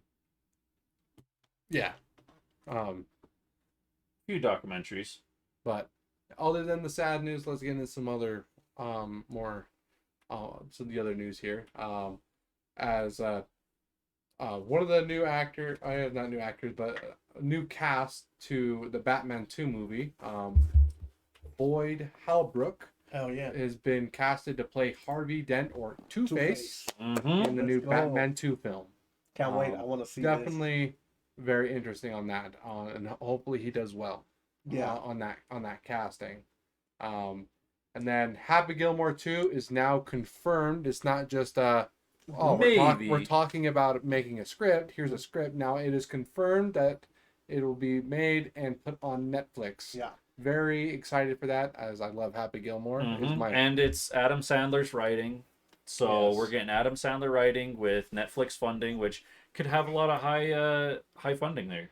Yeah, and if I remember right, Shooter McGavin will be back in the film. Only makes sense. and some other old cast members as well. Oh yeah, excited for that one, for sure. Very excited. So you didn't catch that last year? Oh no, I guess you passed out, so you didn't even hear the little leak that we even gave out. Yeah, we saw that the last show. Yeah, and then some other some Marvel news here. World War Hulks is now in development with Marvel Studios, as we should be getting some more news about that later on, like, production and when it's supposed to come out and all that, and kind of more inside news of what the story is going to be about. I have heard rumors of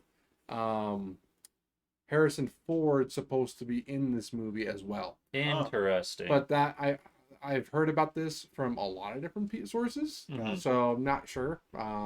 But we'll see. And then some other Marvel news. Franklin Richards is now casted in to play in the new Fantastic Four movie. Not casted, he's going to be a character. That's Reed Richards and Invisible Girl's son. Oh, that's right, yeah. Yeah. So that should be interesting. On the new Hulk development, honestly, the new Hulk, I think, could have been better. I liked him, like the new Hulk. Wait. Which one exactly? He's talking about how Hulk is now developed into this new character versus what the comics were. Where it's like genius, but like buff. Yeah. Yes. I saw it and I immediately disagreed with it, and I was like, okay, it's very memey, but I just want pure unfiltered rage, not. Yeah. I'm gonna be smart about it, and like I want to see Hulk smash. I grew up with Hulk smash, man. I wish they just turned into comedy fodder. Is the one thing. Yeah. Because what they did in She-Hulk was absolute disgrace to fucking Hulk. But I don't view She-Hulk as headcanon. I got through most of it. I gave it an honest chance. I didn't like it. I didn't even watch it. It's Hulk smash. It's really bad. It's really bad. Don't waste your time. I heard it. I'm like, nah, I'm cool. I was sad that it was still showing. You love it? Oh, I'm sorry. Okay. You could like it. You can like it. I didn't like it. Their own, yeah. I did not like it. Okay, good. We have more respect for you. I'm about to mod you. Right.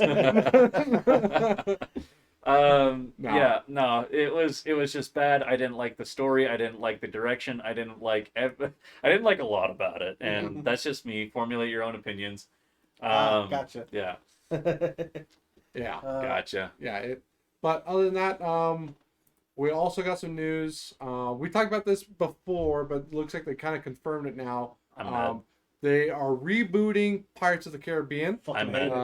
But I'm assuming it's probably going to be a new casting, but also kind of new story. I bet they're going to change the story a little bit, but with new casting. Yeah. Is what I'm assuming. So from what I remember reading leaks way ago, I mean like 3 months, there was a potential casting or a rumor casting of a new Jack Sparrow being a female Jack Sparrow. And it's not that I have a thing against strong female characters. I am a strong believer in it should have stayed as the books, and Jack Sparrow being a guy and not a female. It's not necessarily, it is their story to tamper with because they own it. This isn't 100% confirmed. I do not just want this. This is just a rumor until there's a legitimate casting about, but from what I have heard, it is going to be a female Jack Sparrow, and I am not very for that. Neither am I.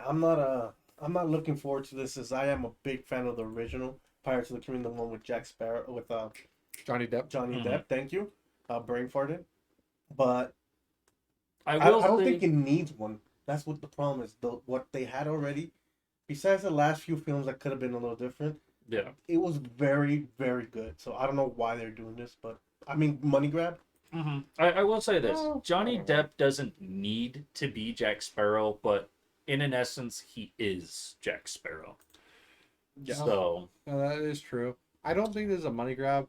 I just think they stopped making the film at a bad time because the movies were so popular, Mhm. and they stopped. And Wow. and if they try to go back to making it, it's just they're going to ruin the movie. Exactly. That's what he See, just said. Dice just said. That's what he So just said. instead of ruining the movie, Yep. just reboot it Mhm. and then start it from scratch, you could Mhm. say, and then it could gain its popularity and possibly be good. So if they do it anywhere and they go off of the books, they definitely can go back and do when Jack was a 13-year-old boy. They can even go to when he was on the Navy vessel and do like an entire precursor.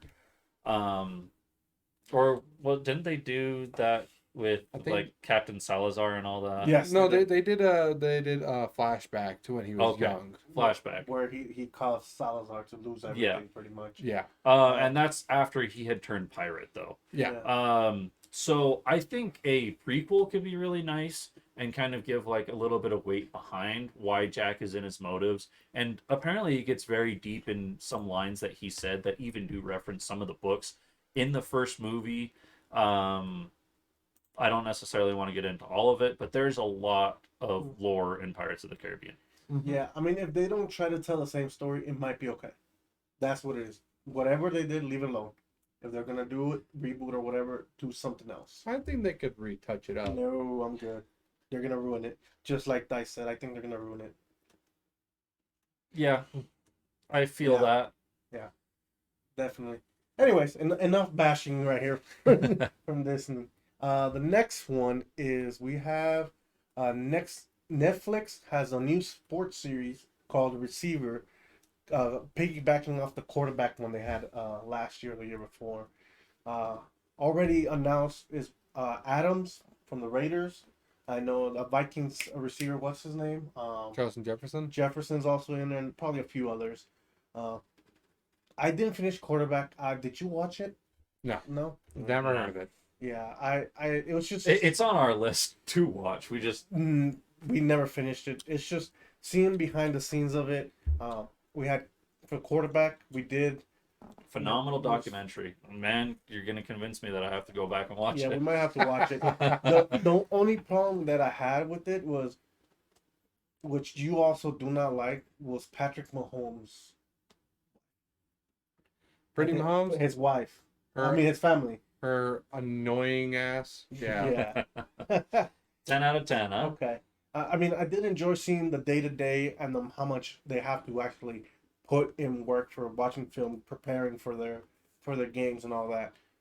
But like I said, once his family came out, I'm cool. She's annoying. You get it, guys. Nice. You get it. You're getting this much closer to being my new best friend, but Yeah. Gosh, her and Jackson. But anyways, do you guys have any more entertainment news? I have quite a bit. Yeah. Yeah, go for it. I'll go over this one really quick. It's another TV show. This Henry Cavill, he is a giant nerd. Yeah. Not only just amazing actor first of all, but amazing giant nerd. Yes. Loves computers. video games. He Computers. almost Giant also being like 6'5" or whatever. he is. like how nerdy he is he almost did not play Superman because he was too busy playing World of Warcraft. That's how he missed a call. He missed a call. Like he legit talked about this. He had to call back because he missed a call on him being casted as Superman. That's how a nerd he is. But his favorite thing that he loves is Warhammer 40K. Oh, he yeah. loves playing the board games and video games, but he's in talks with, I believe, Amazon that they should be finalizing a contract to start production of a Warhammer 40K cinematic TV show. Heck yeah. And that would be fucking amazing, as that universe is not only super dark, but is super good lore and storytelling. And Henry Cavill, he's the perfect person to do it, to not only product the movie, but also be a cast in it, Mhm. because he knows what the hell he's talking about, which is why I think Netflix is so stupid on getting rid of him for Witcher. Because he also loves Witcher. Yep. So I don't know why they would recast him for that. Oh, But- speaking of, don't you have Witcher news? Speaking of Witcher, Hell yeah. to get into that, Witcher 4 is a development team exceeds target size as it enters production. So we should be getting that in probably the next 5-10 years. Yeah, 5-10 years. I think that's a good estimate. I know that I had an ex at the time. She said that she had easily put in 120 hours into Witcher 3? Witcher 3, and she wasn't Yeah. even close to being done. Oh yeah, Witcher 3 Wild Hunt is a huge game. It is a huge game. So All right. Before you guys go on, I'm gonna give a quick shout out to one of my boys from LA. Diego Valens is the new MPW champion out in LA. One of the promotions I worked out there. Congratulations to you, bro. Let's go get it. Kick ass. Anyways, Hit us with the question, Dice. yep, hit us Go with, for it. hit us with it. But while we wait for your question, What's up, LA? while we wait for your question, I know I haven't watched the show. I know my wife has, but the show You on Netflix is getting its 5th and final season this year. oh, I so far love Shogun. I need to go home and watch the next episode. I am currently caught up. It is a very slow show. If you want immediate results and whatever, then probably don't watch it. It's a very storytelling. It's a very reserved. And then when the action happens, it's very random. I absolutely love it. I'm looking at a 8.5 to a 9 rating on this. Our rating system, I'm looking at 2 thumbs up, 2 middle fingers up right now. yeah. I absolutely love the show. Yeah, I know you've been hyping it up. I still haven't watched I haven't watched it, but either. it is on my to watch. I have such a big watch list. Me too. As we look at our board. We have like 20 shows up right now, Yeah. things to watch. But I'm absolutely loving That- Shogun, That's and I do suggest it. No, but yeah, back to this though. It's Netflix came out and said about 5 days ago. Says brace yourself for Joe Goldberg's final chapter, as he'll be returning for his 5th and final season in 2024. So I know it's a very popular show on Netflix, and for a lot of people, I haven't watched it. I don't really have interest in watching it. It's about a serial killer no, I'm type good. thing. Mm. It's But- like a romance drama serial killer type show. It's not Yeah. it's not It's- for me or you, but It has a lot of like high anxiety. So I watched to like season 2 or something like that. yeah. And I was really enjoying the show, but it gave me so much anxiety watching the show that I had to stop Yeah. because it's literally just like an ultra stalker and Yeah, I'm Yeah. good. It's not. Why'd you look at me? By the it's way? so I can It's not for explain you. it to you. Why'd you- I know the show. No, the funny thing Ultra is you said stalker. ultra stalker. I'm like, Ultra what the stalker. fuck? And you're fine for the language. Just Yeah. the auto mod has a thing. We had somebody come in here and say some wild stuff, so I turned on some auto mod stuff. Yeah. I thought that word was allowed, but apparently it's not allowed. I'm gonna have to go through and make sure that it is verified. So don't For feel what? bad, Dice Man. But yeah, no, the show it's just a very high anxiety inducing show. I mean, he'd sit there, he'd do some creepy stuff and Yeah, creeping around, and I'm just like, no, No, stop it, stop. It's not for you, Tom. No, The show is not for you. No, You no. would not like it. You probably get through maybe 5 minutes. You're like, nah. I'm I gonna can't. punch this guy. Yeah, Yeah. no, it's. But I know for a lot of people like the show. Mhm. I know it's very popular, but it is the final season. Yeah. Gotcha. I then- think that's good. I don't know exactly everything that happens, but if anything's like the first into the second season, then I would see how it's just Yeah. repetitive at this point. Yeah. By the can, way- can I just? By the way, before Dice, sorry. don't worry about your language. Put it this way: our rating system for shit is middle fingers up, middle fingers down. You're good. Yeah, yeah. It's okay if I finish the news I have on here. kill just it. so Yeah, can I have turn like off my phone. 8 items. Sweet. Okay. Go for it. Some other Marvel news is Hugh Jackman teases Channing Tatum Hell to yeah. play and cast it as Gambit in the new Deadpool and Wolverine movie. Hell. I think it's very exciting. As I know, Gambit, he is a very popular Marvel character in the comics. And he's been rumored And- for years and years. And so- Gambit is also supposedly rumored to have his own movie or TV show. Oh, Okay, nice. Let's hope it finally happens. It's been And rumored so- for almost 10 years. So And yeah. then also Marvel news / video game news is Marvel made a video game that is it's pretty much Overwatch but Marvel characters Interesting. in Marvel. And like there's some buildings some things you can destroy as well and whatnot. It looks interesting, but I don't think it's gonna be fun. Like I don't think I think a lot of people are probably gonna play it for a little bit and then it's gonna die. Yeah, see, Immediately. I'm not a big Overwatch fan, anyways, personally. But I can see to Yes. where it just isn't going to perform because Yeah. Overwatch does it better. No, yeah, and to answer your question, yes, I have heard of the Wolverine game. I saw the trailer. It looks really good, but I think it's just gonna be like the Spider-Man games, but Wolverine type That's thing. But maybe a little bit more gore because it is Wolverine Hell yeah. versus Spider-Man just punching people.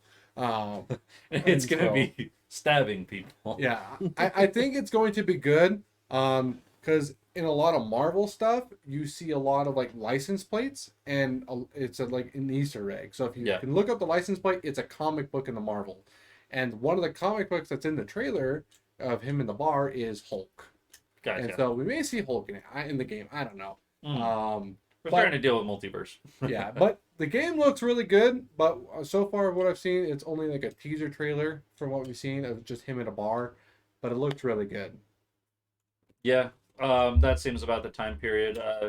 Back on the good old Xboxes and PlayStation 2s and all Hell that. yeah. But going into my stuff, we have the Among Us movie.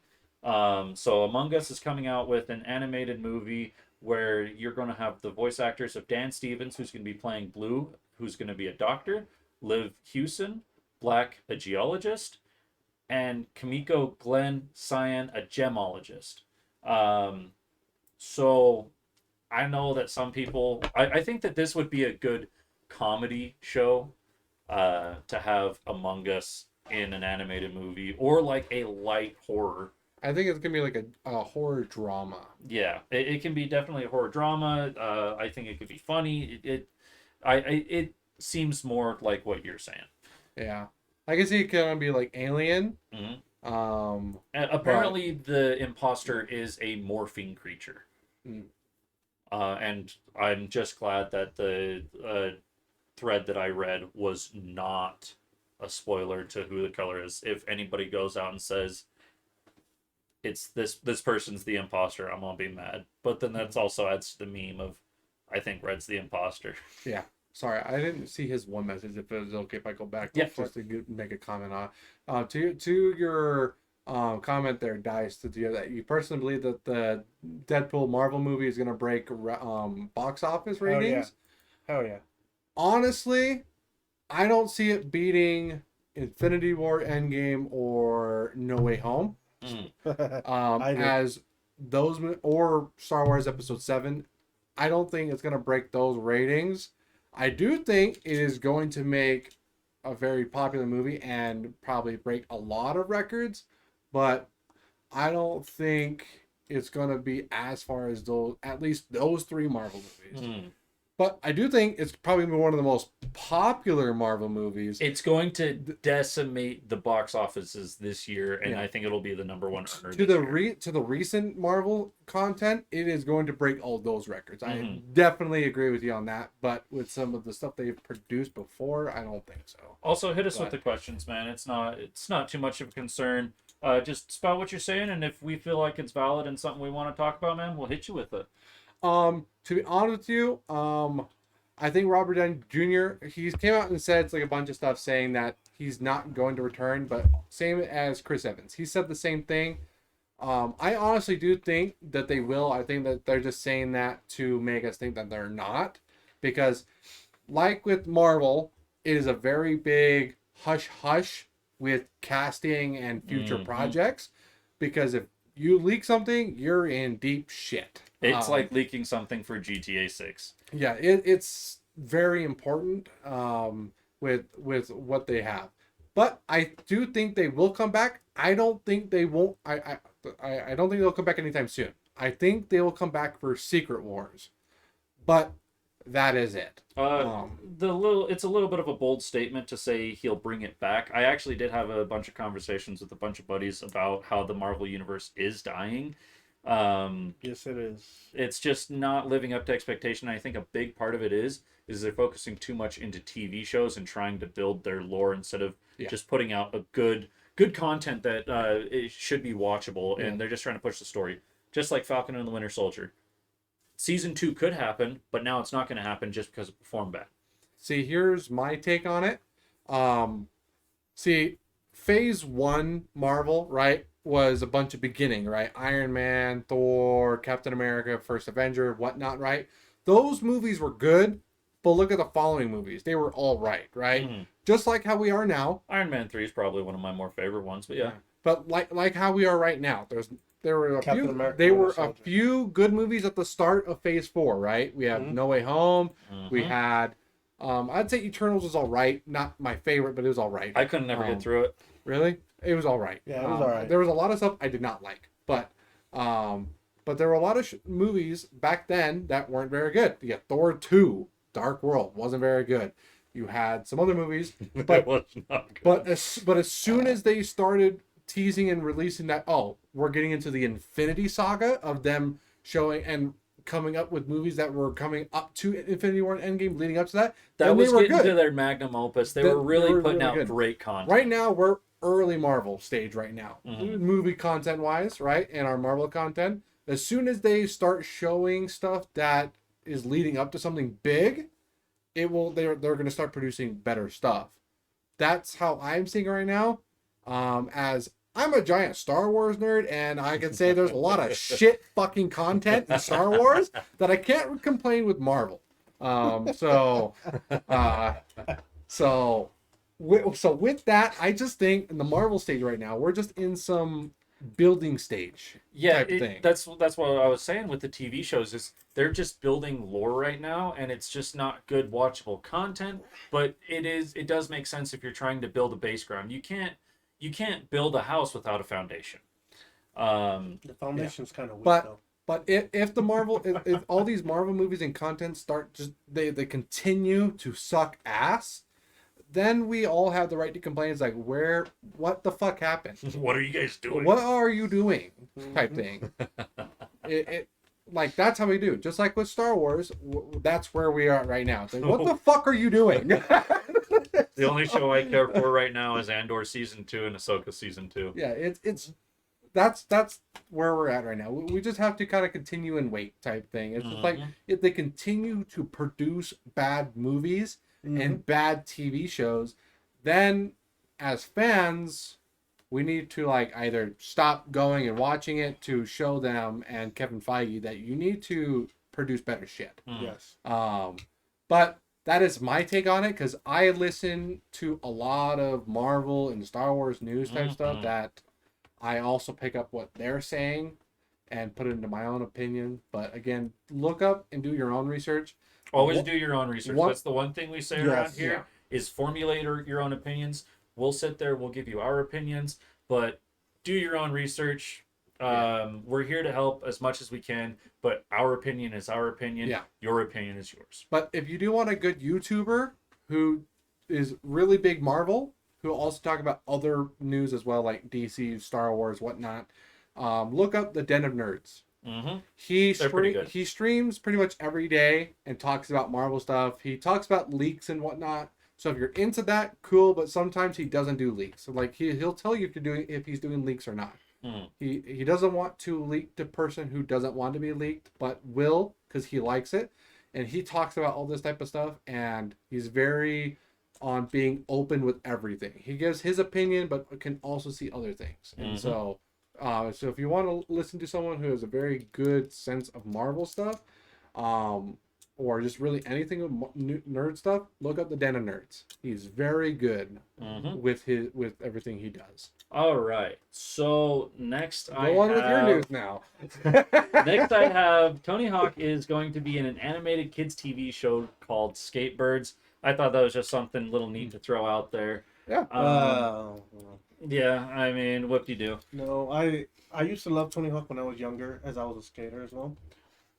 There's a documentary talking about there were these two kids from Europe or Australia, I don't remember what, but it looked like there was some politicking from Tony Hawk that ended up fucking with them.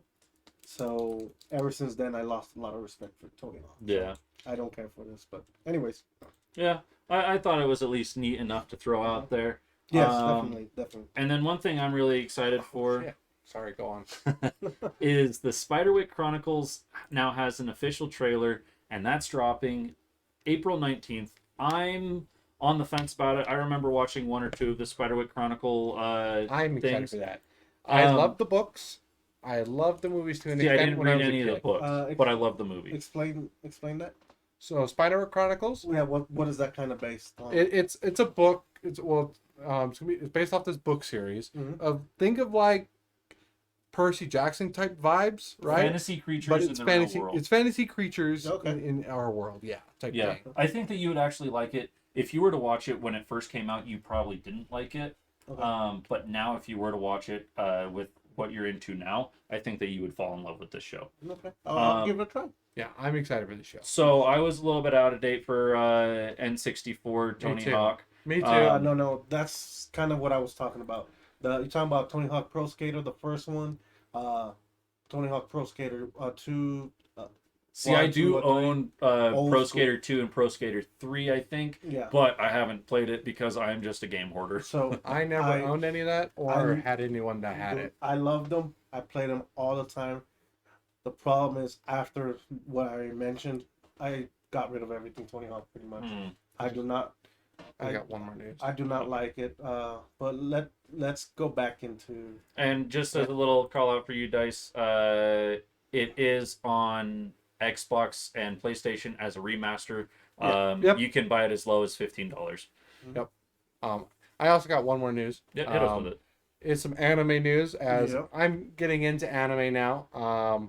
As I'm right now getting caught up with Demon Slayer. I'm on the season 3. I have been actually loving the show, but I also found out that they will be releasing the new season May 12th Hell yeah. for Demon Slayer, and it's going to be released every Sunday, one episode. But the first episode is supposed to be about an hour long, and finishes off the season 3 final arc, which I think is really cool because Nice. that's the arc I'm on right now. So you want it. You need it. Yeah, Like, so it's like I'm pretty excited for this. But other than that, it's like, and I know that you guys been also watch My Hero Academia. Hell yeah. And the season 7, I believe it is, Mhm. comes out this coming April. nice. Hell yeah. So I still need to go and watch season 6, mostly because I've watched it in English, so I've kind of been ruined. Oh yeah. All these? Yes. The funny thing is, Lobo here was telling me, because I'm beginning of the Demon Slayer, that this sword is from one of the characters, which is my favorite character in the show, Inosuke, yeah. his sword. I also And it's pretty fucking badass. I also have a So. few up on this side. It's the One Piece sword. Is the One Piece from Zoro as well. So Yeah. yeah, Oh, yeah. I love them. I love them too. Yeah. Yeah. Thank you for noticing that. By the way. Oh, by the way, I'm gonna jump into some sports real quick. Oh, yep, go backing for it. up. Go for it. NCAA games for today are over. NC State beat Marquette number 2. Yep. Fuck, that was great. Purdue advances. They beat Gonzaga.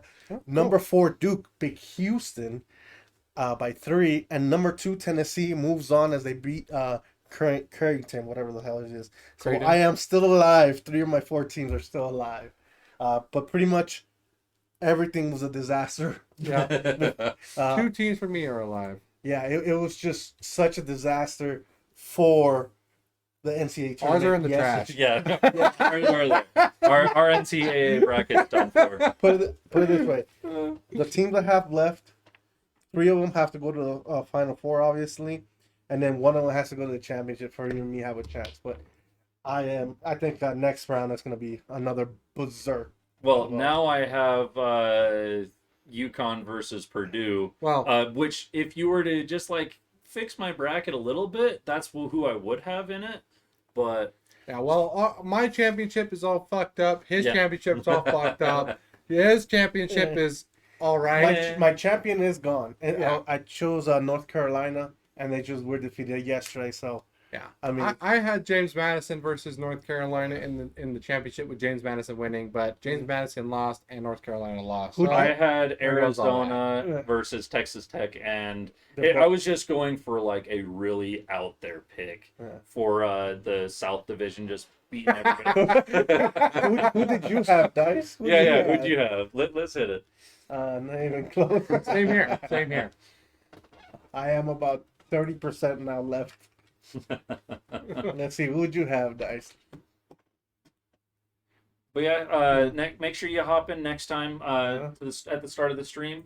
You can sit there and get in with all the sports on it before we get over into our wrestling and back into entertainment. Yeah, we do Mondays and Fridays. But we start off with NFL. We are now getting into UFL. We do NBA, NHL, now NCAA, MLB, And then some soccer, footy. and stuff like that. Oh yeah. Anyways, you still have some more news, Jack? Yes. Yes. he has some more So news. The Last of Us season 2 is not done filming after Pedro Pascal has had some holdups or something like that, as a statement from HBO. That's all about that I read from that. So it looks like our August release date is going to be a little bit farther back for The Last of Us season 2. Next is the Freaky Friday 2. Lindsay Lohan was going in about talking about it. Yeah. It's finally greenlit, and it's going to be directed from the person who did Welcome to Chippendales. Freaky Friday was a fun movie for me when I was a kid. I even liked the old 1971. You had Clemson. Ooh, I think they're still alive. No, they're not. No, Hold No, on. they died in like second round. Nope. Yeah, Nope. they just lost. Nope. They just lost. Hold on. I can tell you, they just lost to. I didn't lose right off the bat, though. They lost to Baylor. Where are we? There we go. I need to bring my thingy up. I have no face. They lost to Baylor. Hold on. Nope, they beat Baylor. Fuck, I'm telling you, I have my thing here. I put an arrow on it, but they You just said advanced. today that they lost. No. Oh, they do play tomorrow. Okay. They Let's played. just confirm. They play played tomorrow. yesterday. They beat Arizona, so they're Rip still my alive. Arizona. So now your new pick is Clemson. All right. Oh, your new pick. My new pick is UConn. Fuck that. Yeah, my new pick would probably be UConn as well. Anyways, go ahead. And then for my last thing, I was hearing a lot about the Chucky TV show and all that, and now there is a new Chucky movie that is confirmed. No worries, man. Other than that, I am now fresh out of entertainment news. Unless you guys have anything else to say. No, not really. So the new one I have Duke versus UConn because Duke was my other one on the other side. That was Purdue versus UConn. Okay. I'm gonna say Purdue versus UConn now. Yeah. Too. It looks like UConn's gonna win it. They're the hands down favorite, and they've been destroying everybody. But anywho, who are your picks, man? Let us know. Your new pick is Alabama versus. Clemson versus Alabama, or I don't know. Oh, Clemson versus Alabama. Okay. Yeah. Okay. Well, let us know what you think. Hopefully, you guys like what we got to say. Also, if you guys want to see us review or react to anything, let us know in the comments. And if you want us to touch on some subjects, also let us know in the comments. We always read them, as you can see. Money on Clemson. They got to go through UConn, man. I don't think they're going to get through. But regardless, remember to take everything we say as a grain of salt. How about the new NCAA football game? Honestly, I haven't tried it. I Haven't played it. I like sports games. I'm big into FIFA, but not really into football. But I do know a lot of people are excited for it because NCAA was probably one of the best football games out of there for a long time. for a long time, and so I do know a lot of people are very excited for this. I'm gonna be honest. I'm not gonna play it. But I'm not gonna be fun. I'm not a big sports game But- fan. I'll do some like NASCAR racing, but that's all about that I'm doing for But- video games, man. But I'm excited for you. if you're gonna play it. How about, But yeah, if you play it, let us know what you think. Yeah, and maybe we'll definitely give let it a us try. know. Maybe we'll give it a try if it's that good. But other than that, remember that we do our show Mondays and Fridays, Yep. late afternoonish. Check us out on YouTube. Yep. There's the link right there. Hell yeah. um, We also put reactions, reviews, and some other stuff on that Yep. channel as well. Also, leave anything you want us to review or react to, anything you want us to talk on the comments as well. Yeah. Remember to take everything we say as a grain of salt. hell Thank yeah, you. Fuck Dad. yeah. You know, we are now a new fan of you. Hell yeah. You got a best friend right here. You know, 2 best friends right here. But remember, we're 3 doofuses, 3 jokers that just love to talk about sports, wrestling, entertainment, some nerd stuff. So, like we said earlier, make your own opinions.